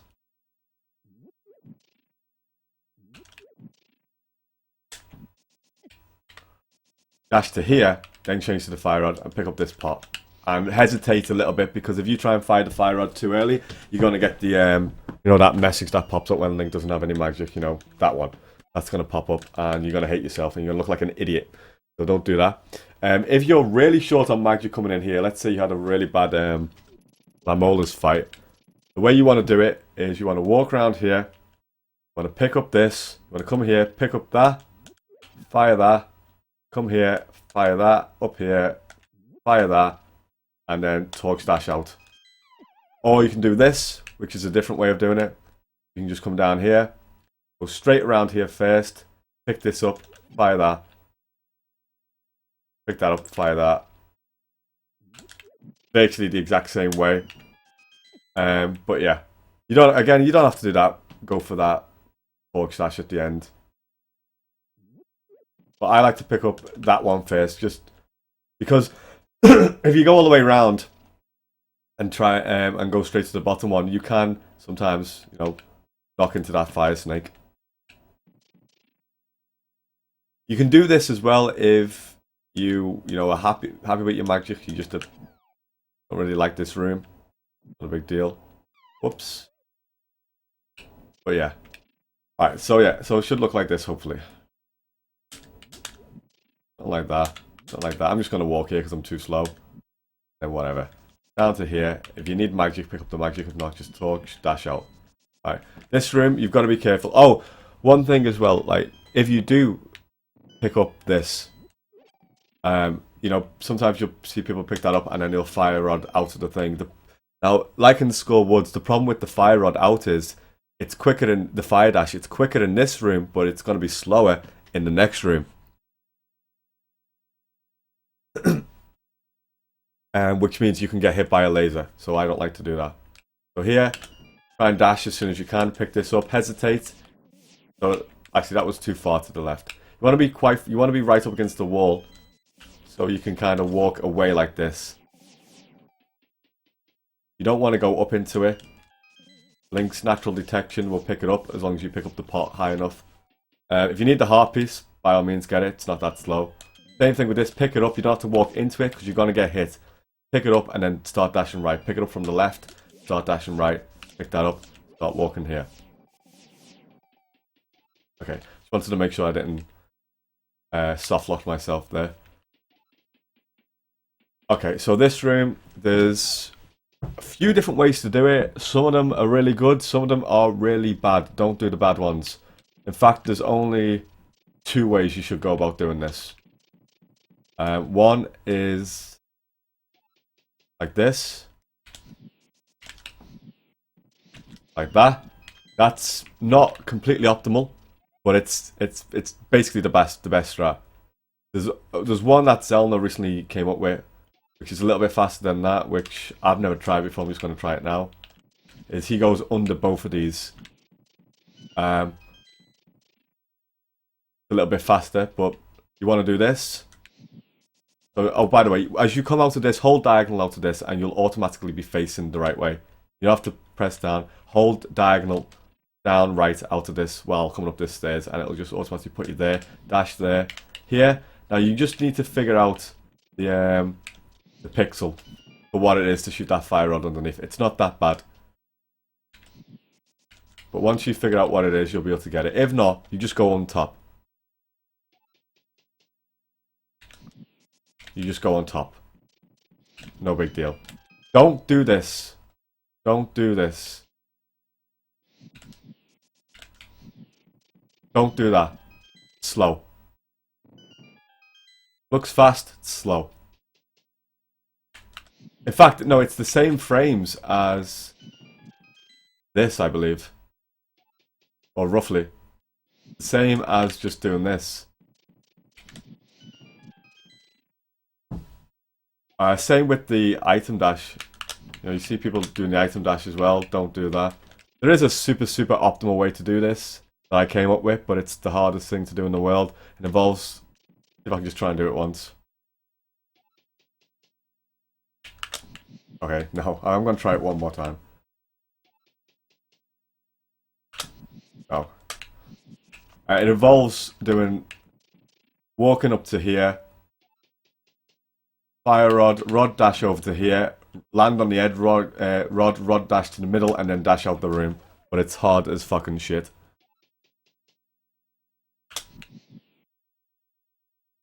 Yeah, don't do that strat. What Ash just said. Yeah, okay, so diagonal, 1, dash, 2, under the torch, like that, fine, easy, no problem. Just be aware that this fire bar can hit you, so that's why you want to move over to the left a bit when you're doing the last torch. So like that, just make sure he doesn't come around and hit you. I changed to my bombs here, just something I do. You don't have to do that if you don't want to, that's completely fine. But I do. You know, the helm key, you know, it's up to you. If you're going to skip magic, you just do that. Sorry. Do kind of come to the side. Do that and then dash. If you want to get the helm key. You know, if you're being brave, that's fine. You might actually want to save the bomb buffer if you're doing the helm key and you buffer here, right by the door. But I'm not going to show you the helm. I'm not going to do the helm key, but I've just showed you how to do it. It's fine. This room, the way I do it is I walk, I plant the bomb as soon as I can, and you know the way it works. You've got to throw the bomb by like just moving down a couple of pixels maximum. If you move down too much, you know it's gonna stick against the wall, and if you don't do it, well, that's just it, yeah. But if you throw the bomb too early, you can end up with one of these.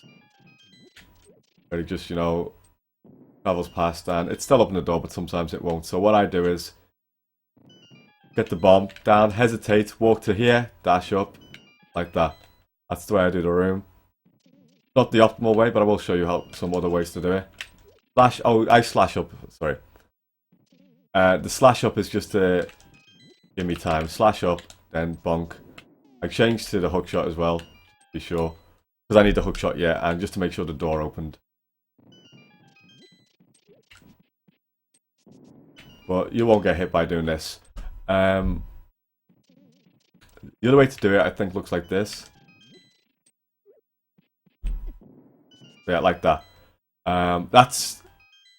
It's only a little bit faster. It's basically only faster, so you can dash out the door. Basically on that, and the way you just do that, you do the bomb thing exactly the same, and then you just kind of hesitate a bit, walk down here, take damage from that, and then you can dash out the door. See, if you're going for this and the mini helm key, then you know, you gotta just make sure that you're good with your health. You know, if you had health like I had right now, I mean that's fine. So go for it. Yeah, whatever. So I wouldn't recommend anything else for this. This next room. Okay, so if you are skipping magic, you get the hook shot, and you know you hook down here. So you kind of move in at a diagonal. Move in at a diagonal. Hook this, and then dash down here, and kind of go up there. It's kind of tricky. The thing about this skipping the magic is you'd only skip the magic as well if you have the mini helm sword key. Is you still get that that door opening sound, and it kind of hesitates the Link's animation. Because the torches in the first room or whatever have gone out. The one in that room where you did I said don't do these strats, do this strat. If you want to get the helm key and still get the magic, what you do is come up here. What is it you do? Yeah, so you come diagonal out of this room. Come up to here. Dash down there. Pick up that pot and then kind of do that with it. Should look kind of something like this, I think. Like that. And that way you can get the helm sword key and still get the magic if you want to. If you have a real problem with this. That's all I'm saying. But it's kind of a weird thing to do. I think that's a whole... This is a Jean-Claude strat. I don't know. But if you are going to do get the key in the middle, which is what I do, you want to hold diagonal out to this, and you want to pick up this pot so that Link is not flush up against it, but he's slightly to the right of it. So that when he throws it, it hits the switch. Because otherwise, it's going to... You're like flush up against it. It's going to go past the switch. But you can, you can see that, and just like... Because when you pick up the pot, there's a little bit of like space for you to look and see what's going on. So you can pick it up, kind of get a pot slide and do that, and then dash to there. You want a hook shot to this pot. You don't want a hook shot to this. You want a hook shot to this pot. But I find if I hold diagonally out the room and then at the last minute let go, it gives me the perfect lineup. So, and you get the magic. When you pick up the magic pot, what you want to do is you don't want to walk forward and throw it, you just want to tap left and throw it.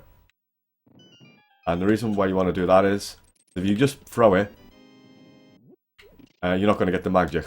But if you tap left and throw it, you're going to get the magic and you don't move too far to the right. Sorry, right, I keep saying left. So tap and throw, you get the magic, and then you're not ended up over here. Now sometimes this anti-fairy will get you here. Like, he won't bounce off that chest. That's just if you've done things a little bit slow, or I don't know, there's other factors that can benefit that. So say, actually, if I go to the bottom, like this. Oh, it's not going to work, I don't know. So getting the first key from the torch isn't faster than getting this key. No, getting the first key when you first enter Ganon's Tower is the slowest key to get. But it's not a huge deal. But the reason why it's slow is it's not actually getting the key that's slow. It's just, if you're getting that key, then I'm pretty sure you're not skipping magic. So if you're not skipping magic, you have to do this. Now you have to get this heart piece to wait for that spark gamble to go and do that. Or you can do what I said originally, you can do this. And kind of do that, but that's quite difficult to do well. So if you're doing that, and you're getting the first key, it, it just doesn't add up. So I'd recommend try learning this. It's not too bad. If things do go horribly wrong, there is another heart piece there, a heart container or whatever. No heart piece, I don't know. But yeah. Like this is how you want to do it. It's not too bad. Oh, you have half magic, so you skip that room. Well then, yeah, if you still have half magic, then you get that part, it's fine. You can save time elsewhere. What's the cipher strat? I don't know any other strat.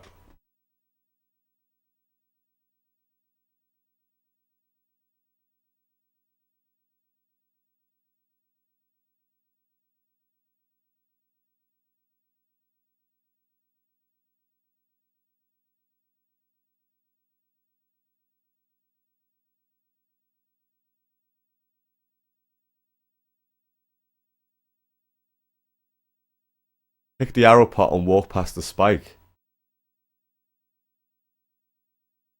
I think you mean the spark. I've saved. You mean this arrow pot up here? Oh, so the spark gets like stuck here. Oh, interesting. I've never actually seen that. But I kind of imagine what you mean. Is that if you have the key? Is that to still get this key though? It wouldn't be faster to get this key.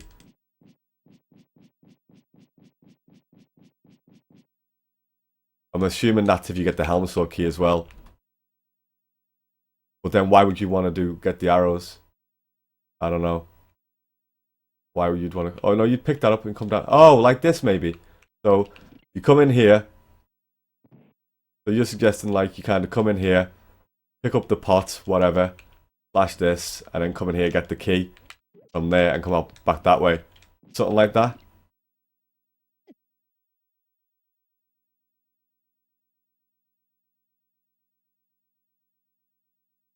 Like kind of come in, pick up that, it'll get stuck.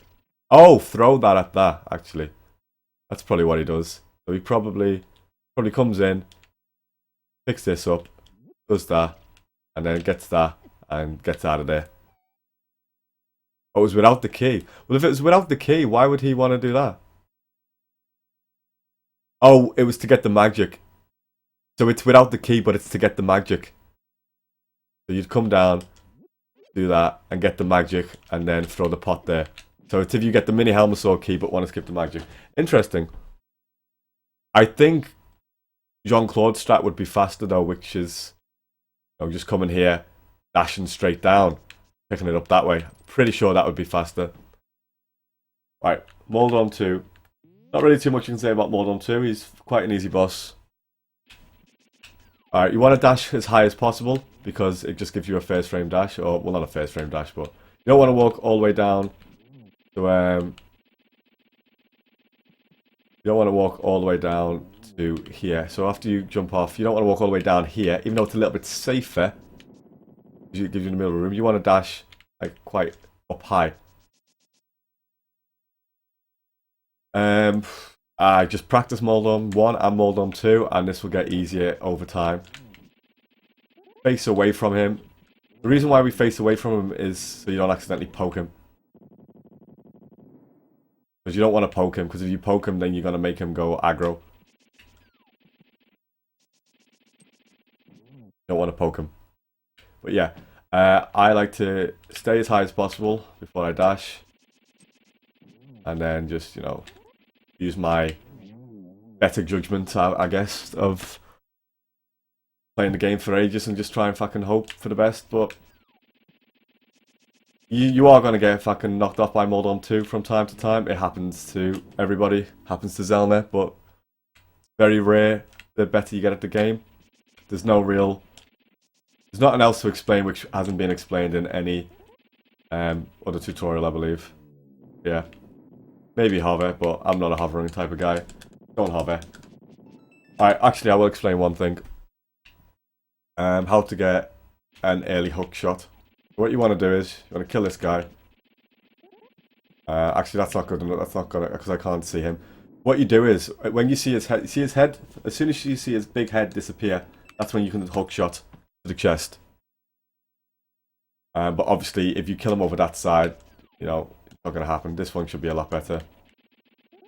Alright, so what I do is, as soon as I see the head disappear, that's when I hook shot. Like that. And it gives me a really quick hook shot to the chest. Alright, this, what I do is I come here, and a hook shot to that, and then hook shot through this. There's a consistent way to go through here, but I still haven't figured it out yet. It was kind of one of the things I wanted to get to before I sort of quit the game, but you can actually dash straight out the room consistently every time. Unfortunately, I can't teach you that, but it's not a big deal. But if you ask, I believe, Zelma or poor little Pinkus, they'll be able to tell you what to do there. But yeah. Just cancel dash and go out, no big deal. I don't think that it's just that, Joe. It's got something to do with holding the diagonal through the hook shot as well. Because that's the first possible pixel.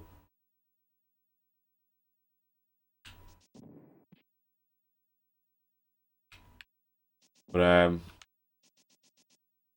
yeah, it's more about doing inputs than pixel placement. That's what I mean. Yeah, you kind of like hook shot through the block and hold diagonal while the hook shot's going on, or something like that. But I'm not going to learn it now, and to be honest with you, it's not a big deal.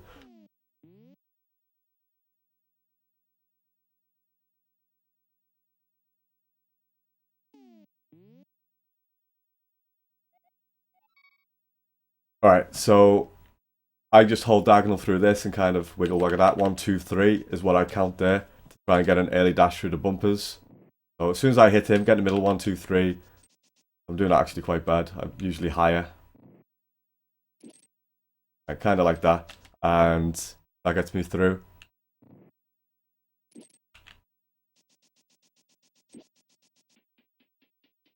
Oh boy, we get to talk about Aghanim. I'm so happy about that because, Jesus Christ, so many people are bad at Aga too. There's actually, Zelda came up with a new strat here, which is a little bit faster, but I didn't learn that. Maybe one day. Maybe when somebody comes up with an ice rod skip or a new glitch that will intrigue me to play this game again. Or this category at least.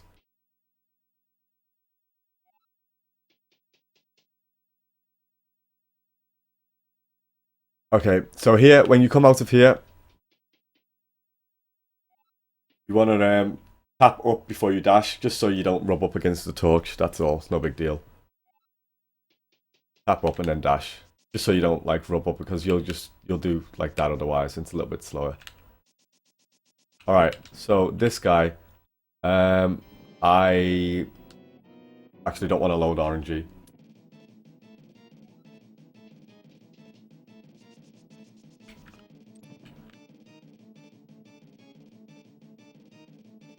Now, I'm gonna say exactly what I believe it was Cypher who said. It's okay to use spins, but not all the time.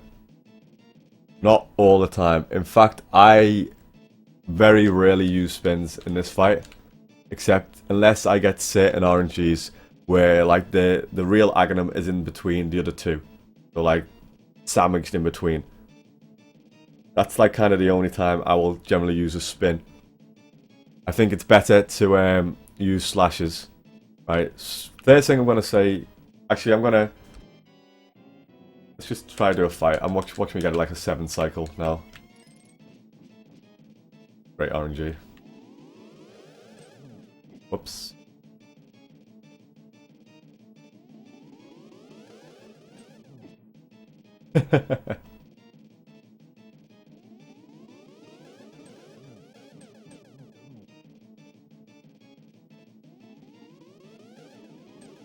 Okay.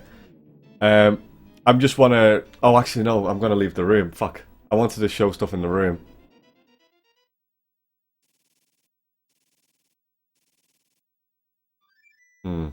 Alright. Okay, so I'll just show it down here. So, when slashing back at Aga, right, say Aga's on the bottom wall. If Aga's on the bottom wall, you want to be below, kind of below where you want to go. If a ball's coming from up this way, and I want to hit it down. Say if a ball's coming from this torch, and I want to hit it at this torch, and I'm over here. When you kind of want to be a bit low, because generally when you slash, you kind of go up. You don't usually go down. You kind of go up.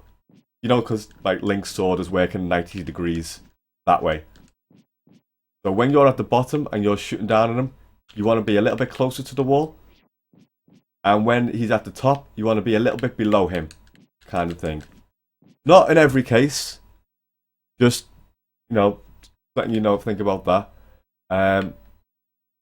When you're at sides of walls as well, you've got to note as well. So like say I'm at the far end of the room and Aghanim's up in the top corner here, and I'm down here and I've got stuff coming at me from here. I want to be a little bit more to the left of him, because generally it's going to go over that way. And if I'm on the other side of the wall, it's the opposite way. Kind of want to be closer to the wall, because generally it'll go the other way, because it's that little bit where you see the fan motion of Link's sword. Not all the time, this isn't all the time, but some of the times, depending on the trajectory of the yellow energy ball that's being shot at you, sometimes that will cause it to fan out in the direction of that fan, that like 90-degree thing. Now you want to try and get far away from Aghanim as well. So let's say this top torch is where it's coming from, and this is Aghanim. I don't want to stand like this close to him. Obviously not this close, I'm going to hit him, but I want to stand quite far back to give the time for me to be able to accurately shoot it back at him and then react to any other ones. What I'm trying to say is try and, play with your battlefield, use of the space around you. Don't get yourself closed in. And, just pray for fucking luck. But yeah, the only time I will use spins is... How do you handle situations where the timing of the clones is offset really far from the real Aghanim spawning? Well, to be honest with you, that would only usually happen if the fight's gone on quite a long time. So if you're up to like your 5th and 6th cycle, that's when stuff like that starts happening. So ideally, you would not have got to that stage. You'd have dealt with him sooner. So to be honest with you, the only way you can really do that is there's nothing really better you can do. Just try your best at that stage. But optimally, you can kill him in 2 cycles without blue balls. You technically can kill him in a 3 cycle every single time, because there'll always be 2 energy balls equaling 6. I'd say a 4 cycle is, as a good aiming point. If you get a mixture of blue balls, 4 cycle is fine. Anything over 4 cycle and it's like, fuck, really. But have a couple of goes and I'll try and explain anything that happens on the way. Okay, one thing to note. Be very careful when matching this text, because what I've done before is I've matched this test like this, because I come in pressing A and B like this, right? And I've actually once put myself in the glitch state. I don't know how, but I've done it. And then when I've gone to fire back the first Aghanim, it didn't work, because I didn't have the sword. So what I like to do, just to be sure, is throw out a couple of slashes there, just to make sure I can slash. Right here, I want to kind of go quite far away from him, like that. I got 2 at him, but I walked into 1. Here.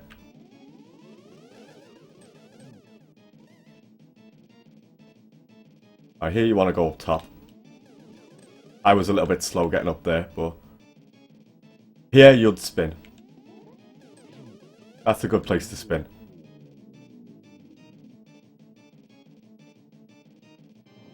I'm still pretty bad at this fight, so I won't take everything I say as gospel. Fucking horrendous. Come down here, I think. I got 2 in. I would spin this. It was pretty bad. I should have got all 3 of those. And I'd spin this. Stand to the side in case he shoots a blue ball.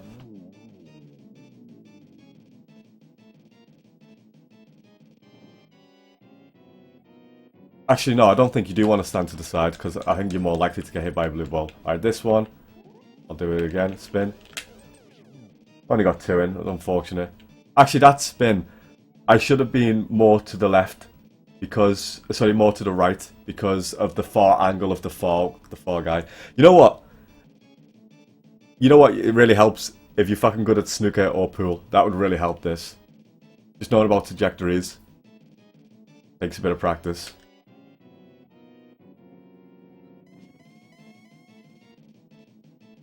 So I'm going to go about here. Got unlucky there. I'll spin this. Alright. Definitely spin that. Whoops. And I'll go up here for this one.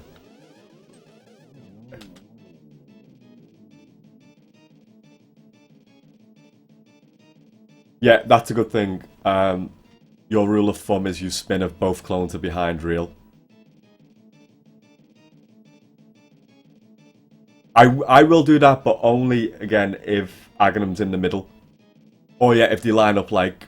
If they all get up in a line, that's when I spin. I only spin if they're in a line, or if Aghanim's in the middle of the 2 clones. Obviously with the 2 clones being thirded in the background.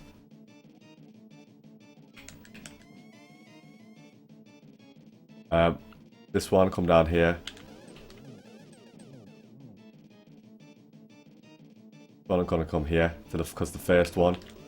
See, the reason why is because if he shoots down here, then by the time I'm gonna attack it, I'm probably gonna get hit by the other one. So that's why I like to move back on that one. This one I'm gonna spin actually, like that, because I knew I was on the last hit. When you know you're on the last hit, you can spin a bit more liberally. But yeah, I mean, I'm getting mixture of patterns here, and I'm getting like 3-4 cycles. If you can get 3-4 cycles most of the time, you're probably going to be fine. I probably wouldn't spin there, but I still got 2. Here I'm going to go here. He's going to shoot first, which is bad. Just missed 2. He's gone a little bit out of sync now. Spin this. Didn't do this one very well. Oh, I thought that was the last hit. My bad. Yeah, sometimes you will get big cycles. I'll do a couple more. If anyone's got any more questions to ask about this, but I'll get them in now before I move on to Ganon. I'll go here. I only got 2.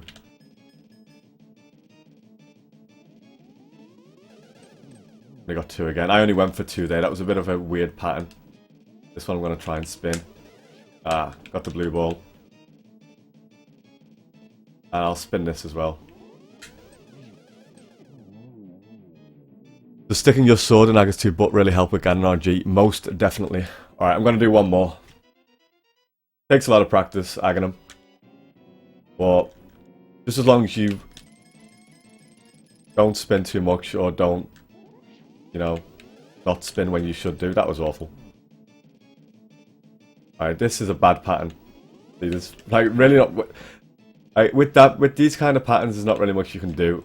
There are some patterns which are gonna just be really ass. You can ask RPG Gaming the if about them. I like this, for example. This is an ass pattern.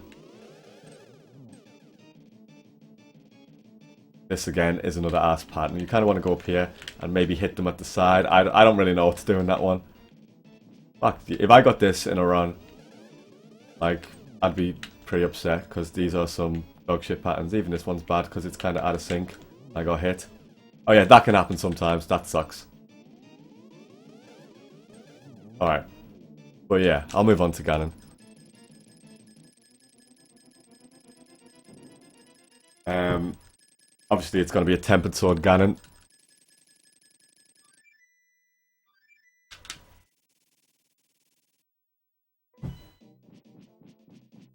Alright, that was only a 2-hour Ganon's Tower tutorial. Nice. Definitely need to edit the shit out of that. Okay, so... yeah, Ganon.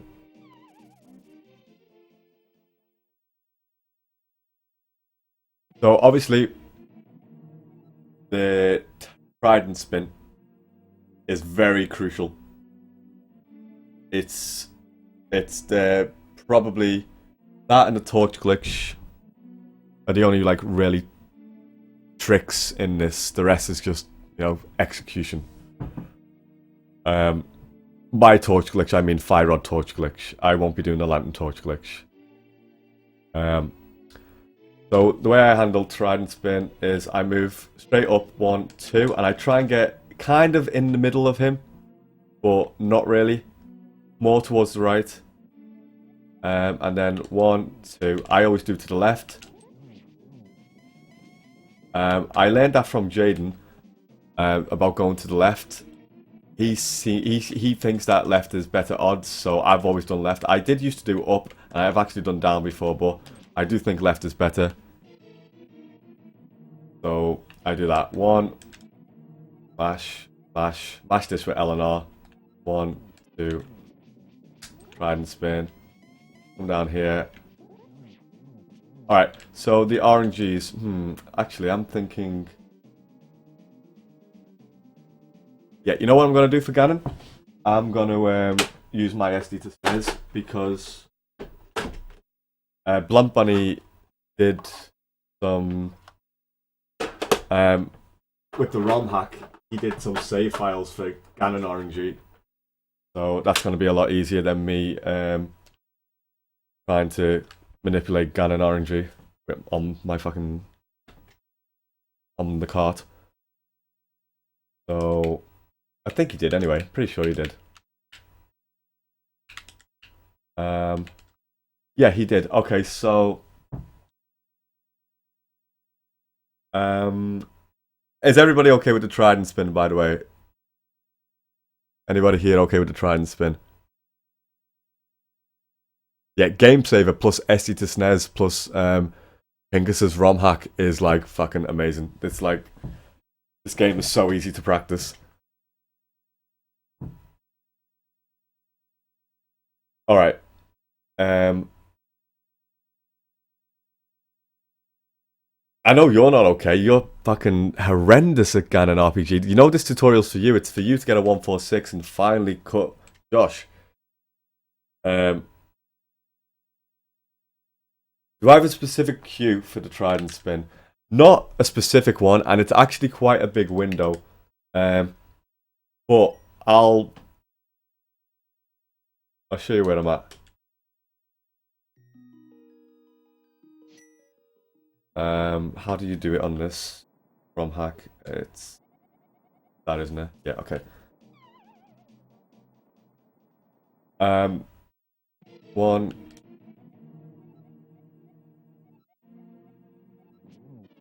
Okay, actually I do. This tile, this green tile. This green tile. Get in this green tile. Anywhere in here, you should be fine. So, the green tile, not the top right one, second there. You should be fine if you do that. What am I doing? I am going to save.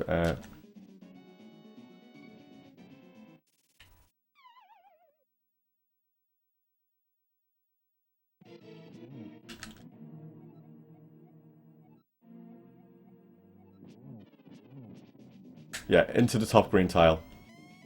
Where you want to go. Alright.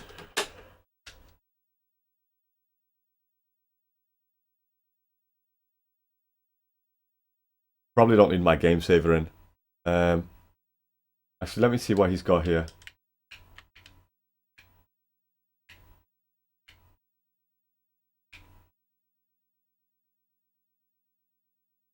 Yeah, I'm going to take my game saver out just because it's going to mess with the RNG.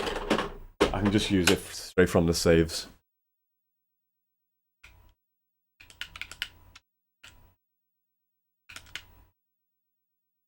I have a lot of fucking practice files. Because with the game saver, I can still make saves, new saves, but I don't want to make saves using the SD to snares because I don't want to overwrite them as well. Okay, so RNG's left, mid, right. So we'll just start from left to right. We'll go through every phase too. RNG, RPG even, pay attention, okay?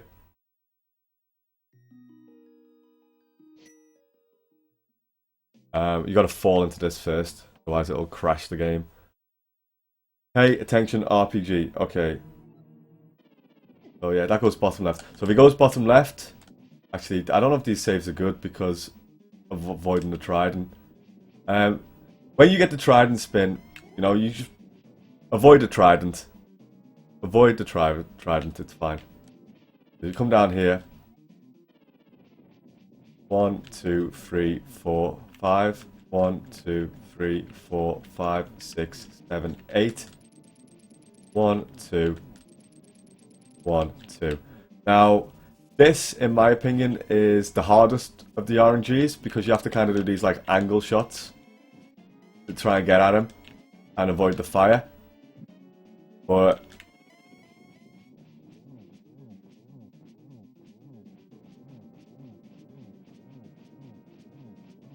not too bad. Yeah, I had to do it a bit differently then. Just as long as you get all the hits in. Also, watch out for the bats. Practice the bats. Remember, the bats sometimes go in one direction, sometimes they go in another direction. I don't like this save. I really don't like this save.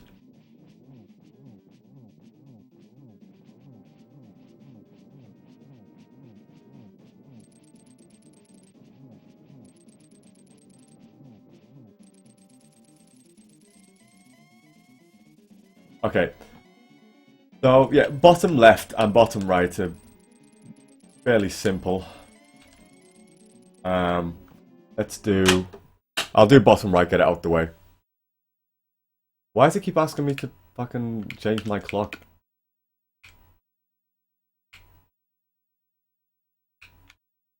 Oh, they're the old ones. Alright, with the right RNG...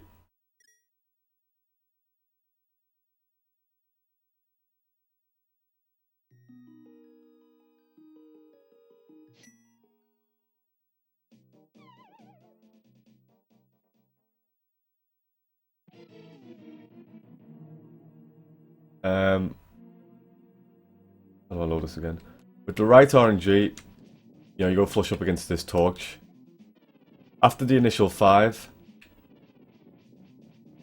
this is a really bad slave. That trident is in a really bad position. Hang on a minute. Why is Ganon warping from right up the top left of the room? Doesn't warp from that far, does he? I don't know. Yeah, this is a really bad save. Alright, whatever. 1, 2, 3, 4, 5. Now with these next 8, you've got to be careful because it's very easy to walk into there and rip the run. So you want to like tap slash tap slash. Every time you slash, you'll get boosted back against the wall. So like tap slash tap slash tap slash tap slash. You do that for 8.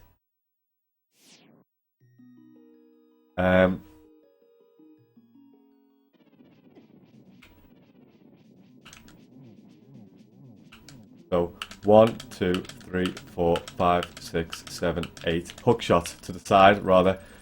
And then 2, and then hook shot again. You've got to remember though, even though you do little taps for the X, make sure you press left for the hook shot. How am I powering the SD to SNES? It's just plugged into my console.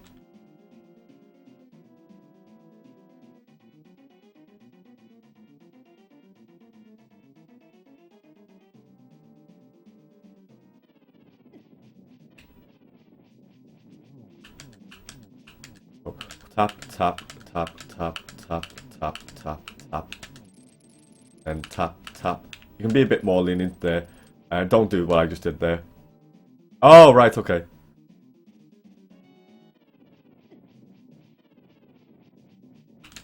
Two, three, four, five. 1, 2, 3, 4, 5, 6, 7. I only got 7 there. 1, 2, 3. Just get another one there, no problem. 1, 2. Bottom. When he's bottom left and bottom right, you have time to get like 13 hits in.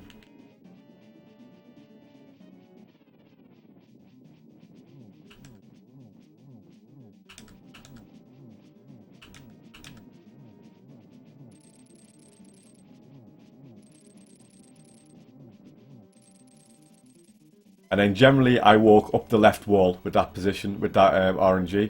I walk up the left wall and, you know, to avoid most of his fire bats, and then do a little wiggle around here or whatever to avoid some of them. Right, I'm just going to move on to the harder ones because everybody is generally fine with those ones.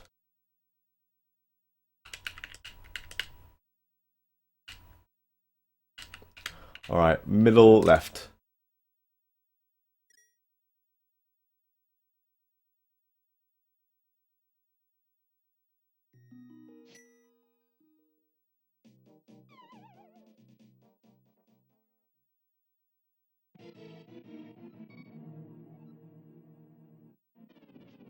Alright, so middle left and middle right, I do the exact same strat for both. I think it's a Pewee strat. And I think it was... Yeah, Runner Watcher recently said, why do I do that strat? It's the hardest strat. I think it's very easy. And unfortunately, I can't show you any of the strats because I didn't learn any of the strats. Because as soon as I got this, I was like, yep, that's me, I'm done. So the way I do it is like this. I come down here.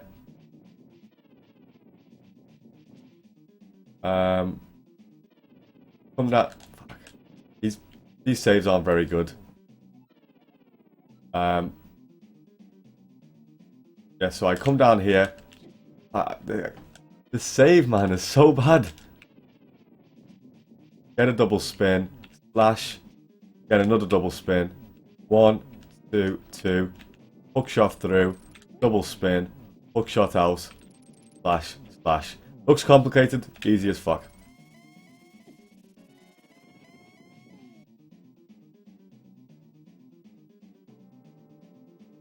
Yeah, these saves are horrendous. They're really bad. Yeah, I know, Blunt. I imagine it is, but they're not very. I can't really work with it that well. But I can still show shit. But yeah, so because the thing is, I want to be charging the sword like right here, but I'm gonna get hit. Oh, I didn't get hit that time. Yeah. So as soon as you do trident spin, if you see him, come down, charge the sword, and get under, double spin, thingy, and 1. That's 5. So that means he's the end of phase 4. So yeah, double spin, 1, sides, double spin, 1, 2, take a little break, hook shot, double spin, 1, 2. And that works for middle right as well. Now, my cue to fire the hook shot is when all of his bats are lined up in a circle. When they all form in the circle. I'll show you what I mean.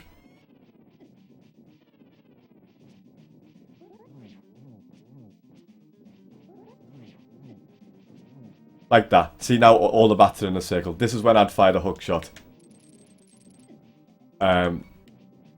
But I didn't have the sword charged out. I'm not going to make this. Okay, I'll be able to do this time. So see them all hooked out, and then... I mean, I don't do it instantly, but that's my cue to, like, hesitate and then do it. Alright. So that's how I do that one. And... Let's do mid-right.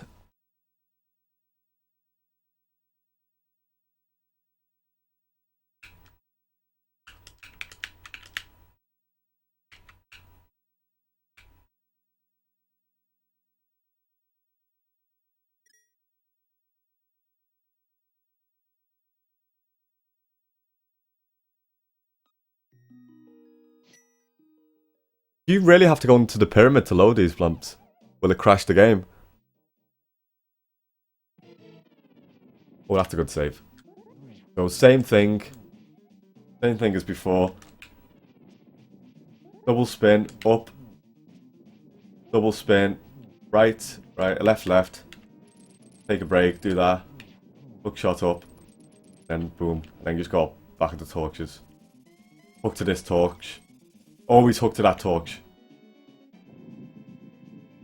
Oh, music stuff, yeah.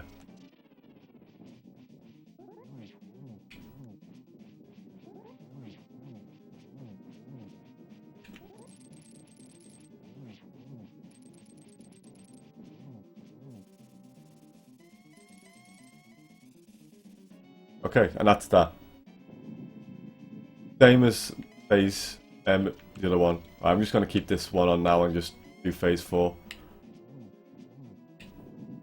Obviously you don't have to slash them once, we all know that, but we get antsy. Alright. I'm going to make a save. Actually, I should have...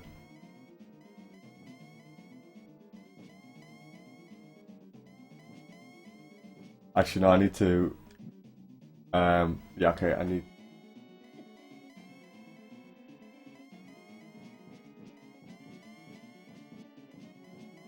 Alright, I need to use my game saver for phase 4, because I need to go over it a few times.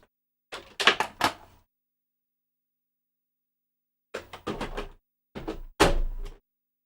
think I've just broke my SNES. Hopefully it works.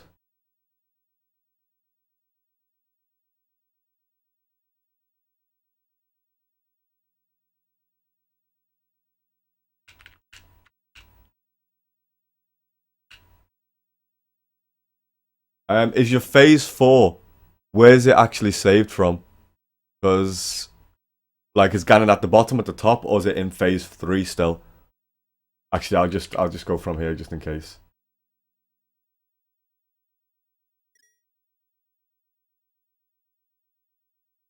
Because I want to be able to show what happens. Oh, right before the last hit on phase 3. Oh, okay. I could have used it then. But whatever, it's fine. I'll just go with this and just do phase 2 again.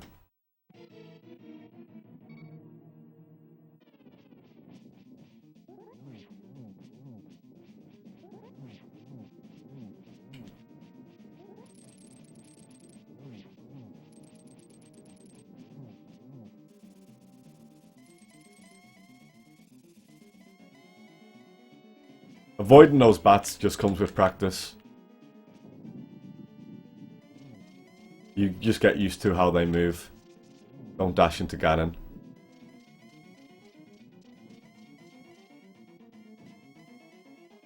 Alright. Okay. So obviously the fire rod torch glitch. You can do it from either up here, or you can do it from down there, and it's the same. The visual cue that I use for it is as the last block of tiles, or row rather, starts to fall away, when the last one begins to fall, up here, that's when you fire the fire rod. Now, as long as you are half the distance away, anywhere from here to here, it should light. Same with over... What's this fucking guy doing with all this bats? Same with over here. As long as you're half a distance away, it should light. If you're closer than that, you might get an input eaten. And that's when you have to do something which is called a double tap. You know, like that. Because it might eat the first input. Why did I just walk off? It might eat the first input. Now, I only ever go for the fire rod torch glitch when I can do the long one. I never go for one where I have to do a double tap. And what I mean by that, no. I always go for the fire rod torch glitch, but I don't always go for the spin before the fire rod torch glitch, unless off that spin I can get a fire rod shot from far away. I don't like to do the double tap. So I'll just tell you when I would double spin and when I won't, when I'll do early spin and when I won't. So let's what happens here. Nice. This is why I didn't want to use Game Saver, because this is just going to annoy me now. Okay, so here, I'm going to use double spin. Because, oh actually no, if I'm going to try and do the spin, I'm going to spin attack him. because you know you spin attack him, you can get a bit of a hit in the first time or turn him blue. If he stays where he is, I'm going to go for the spin first. If he goes to the top right, I'm not going to go for the spin for the torch glitch. I don't think you can get a spin at the torch glitch and torch glitch if he goes top right. But here, I'm not going to get this spin. I've missed it. But yeah, so I won't go there. So I'll wait till the last tile falls, and that's the hook shot. Okay. Grab that. Okay, here. Anywhere on the bottom, you can go for the spin before. Anywhere on the bottom.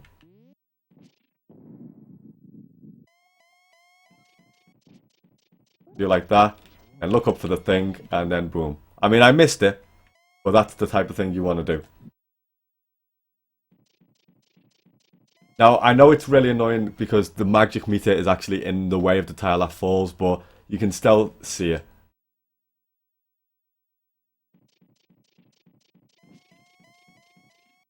So here, I'm maybe going to go for it. Let's see. Yeah, I'm going to go for it. I didn't get it. Why have I got bombs in my menu as well? Come on, you put bombs in the menu.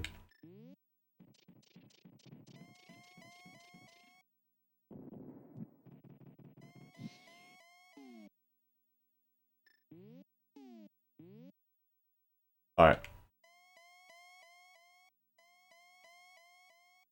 Okay, so here I'm going to go for it.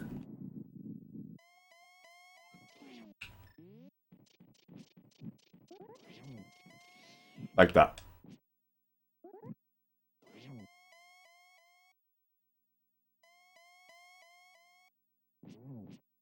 Maybe I'll go for it here, I don't know. But this is why I like to do the fire rod buffer here. So I'm not going to go for it here, because he's gone to top right. So what I'll do is I'll walk down here, and then wait for the tile to fall, and then shoot. And continue on phase 4.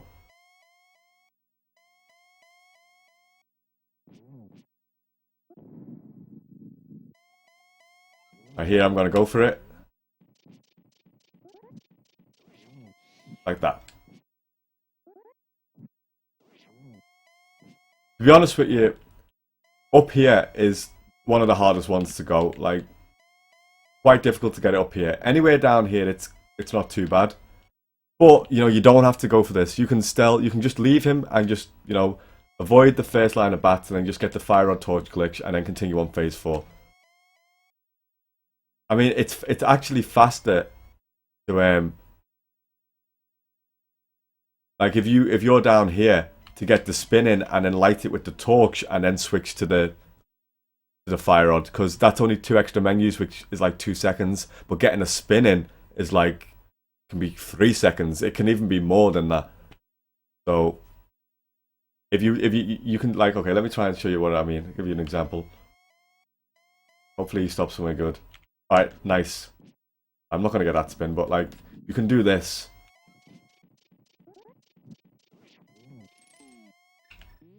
You can do that. And that is, you know, that's worth it. That's worth doing 2 extra menus. Because you got a spin in. And an extra spin. I don't know how long each spin costs, but they're like at least 3 seconds. But yeah. Show you one more example of this.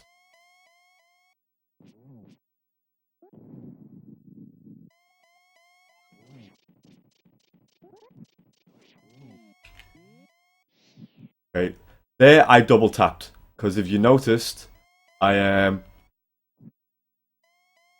got pushed over to here, so I was closer to the torch than I was further away from it. So I double tapped just in case I got to eat an input. I don't know if I did or not, but because I double tapped, I don't really know. I just double tapped and mashed. Now the thing about the double tap as well is it's really, really scary to go for if you skip magic, because you only have enough magic to finish the run. But if you've got if you got the magic pot, then double tapping's fine. You can do that anyway, because if you fire next to fire rod shot, no big deal. Alright, so we'll actually get on to phase 4 now, and I'll just, okay, so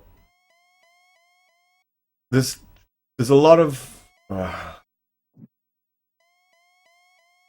you've got to know where to approach him from and do the spin, and where it's going to bounce you to.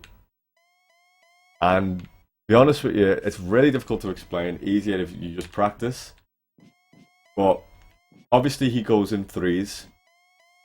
Like on the third one, you want to get span off, so you're in position, not necessarily close to the torch because you're going to fire on it, but you're in a position to light the torch and get to anywhere on the opposite end quickly. So, like say for example here. Now he's going to go north, right? Now he can either go north, top right, or like top left, or a few in between. Now, so what I ideally want to do is when I approach this spin, I'm going to obviously want to approach him from the left side, but I want to probably spin myself back towards the bottom, back towards roughly where I'm standing now. And if I see him going top right, then I go bottom right to light the torch and then spin up. If I see him going top left, I go left towards the torch and up. So I'm staying in the middle. I'm giving myself the opportunity to be able to go both ways. That's what you've got to think about when you're spinning Ganon in phase 4. Always put yourself in a position where you're like in the middle of being able to go wherever he'll go. Same with where he's up here. So like up here, if he was up here now, so he's top left. There we go, he's on the screen. He's top left now. So if the torch was I had one spin and then I had to light the torch after lighting him. What I'd do is I would do the same thing. No, actually what I'd do here is I'd approach him from when I'm approaching him now, and I'd get him to fire me down left, diagonal down left, towards the torch. Because when he's at the bottom, because the torch is at the bottom, it's easy to be close to the torch, fire it, and then just move across to the right and get the spin in.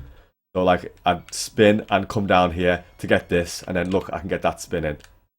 Here, he's going north. He's going back to the same spot, so it's the same place. Let's let him go to another position. Okay, here. So I'd spin in like this, back to here, and then here I'd do this, and like kind of wibble up to him to get one in like that. Alright. Pretty much all I can say about it.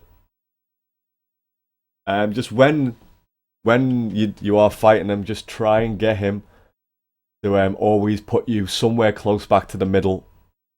At least then you can have an opportunity to go anywhere. Also as well, you've got to keep count. Keep count. 1, 2, 3, 1, 2, 3, 1, 2, 3, 1, 2, 3 of each torch wave. A good thing to know as well is if you've only got like 2 hits left, then you can do a fire rod shot early, where you get one of these. See, you can do a fire rod shot early where you get one of them if you know it's going to get you better position, because you only have to hit him twice, and he's dead. So you don't have to worry about him going far to the end. But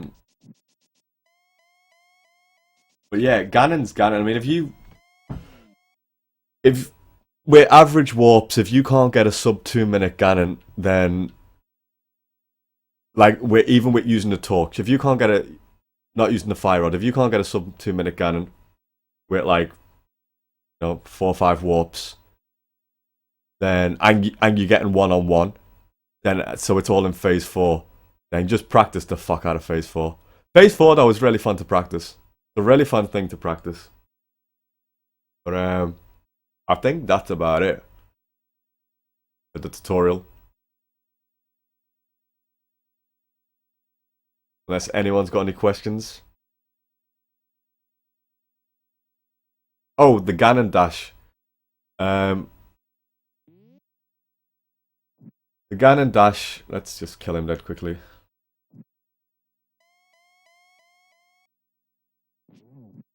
Oops, this isn't good.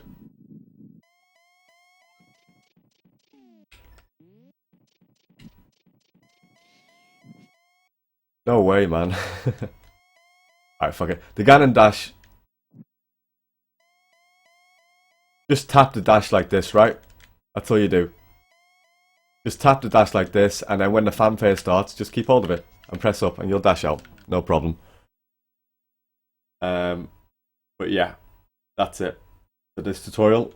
I'm definitely going to edit it because it is, let me see, it's like 12 hours long. 12 hours long. Fuck me.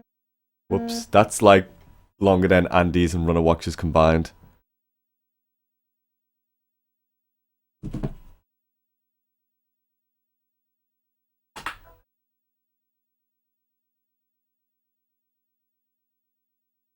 I'm actually a bit pissed off that that it was 30 frames per second up until Ganon's Tower. I had the wrong setting on. But yeah, so that's that done. You should be able to definitely improve your time with this. No, don't worry, RPG. I'm gonna hit off this cam. Can I get Fruit Bats to overdub, please? Well, actually, that's true. That's a good point, Ash. That's a very good point. The reason why this tutorial is so long is because it is actually fucking packed full of information. There's so much. That's it. That's all my information gone out now. Everything I know. So, yeah, it's right. It should be twice as long. But yeah, you should be able to get better times now. Anybody who's struggling can't PB at the moment, this should help. And to think this tutorial as well, I don't even do Argus, Helmasaur. No, I don't even do Argus, Hammer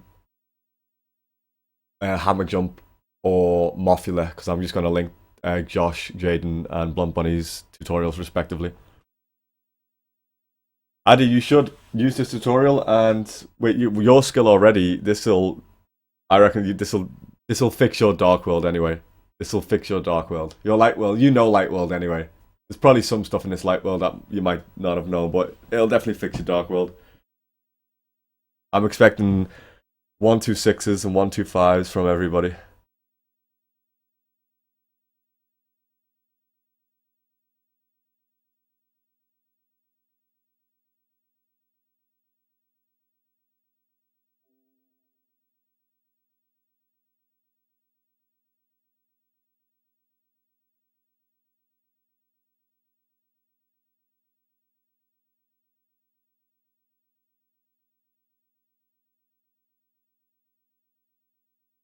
Oh, nice. That's pretty cool.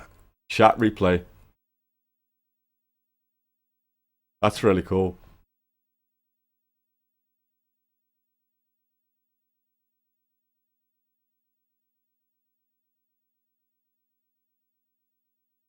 Yeah, well, I went over most of the Agatawa stuff in here.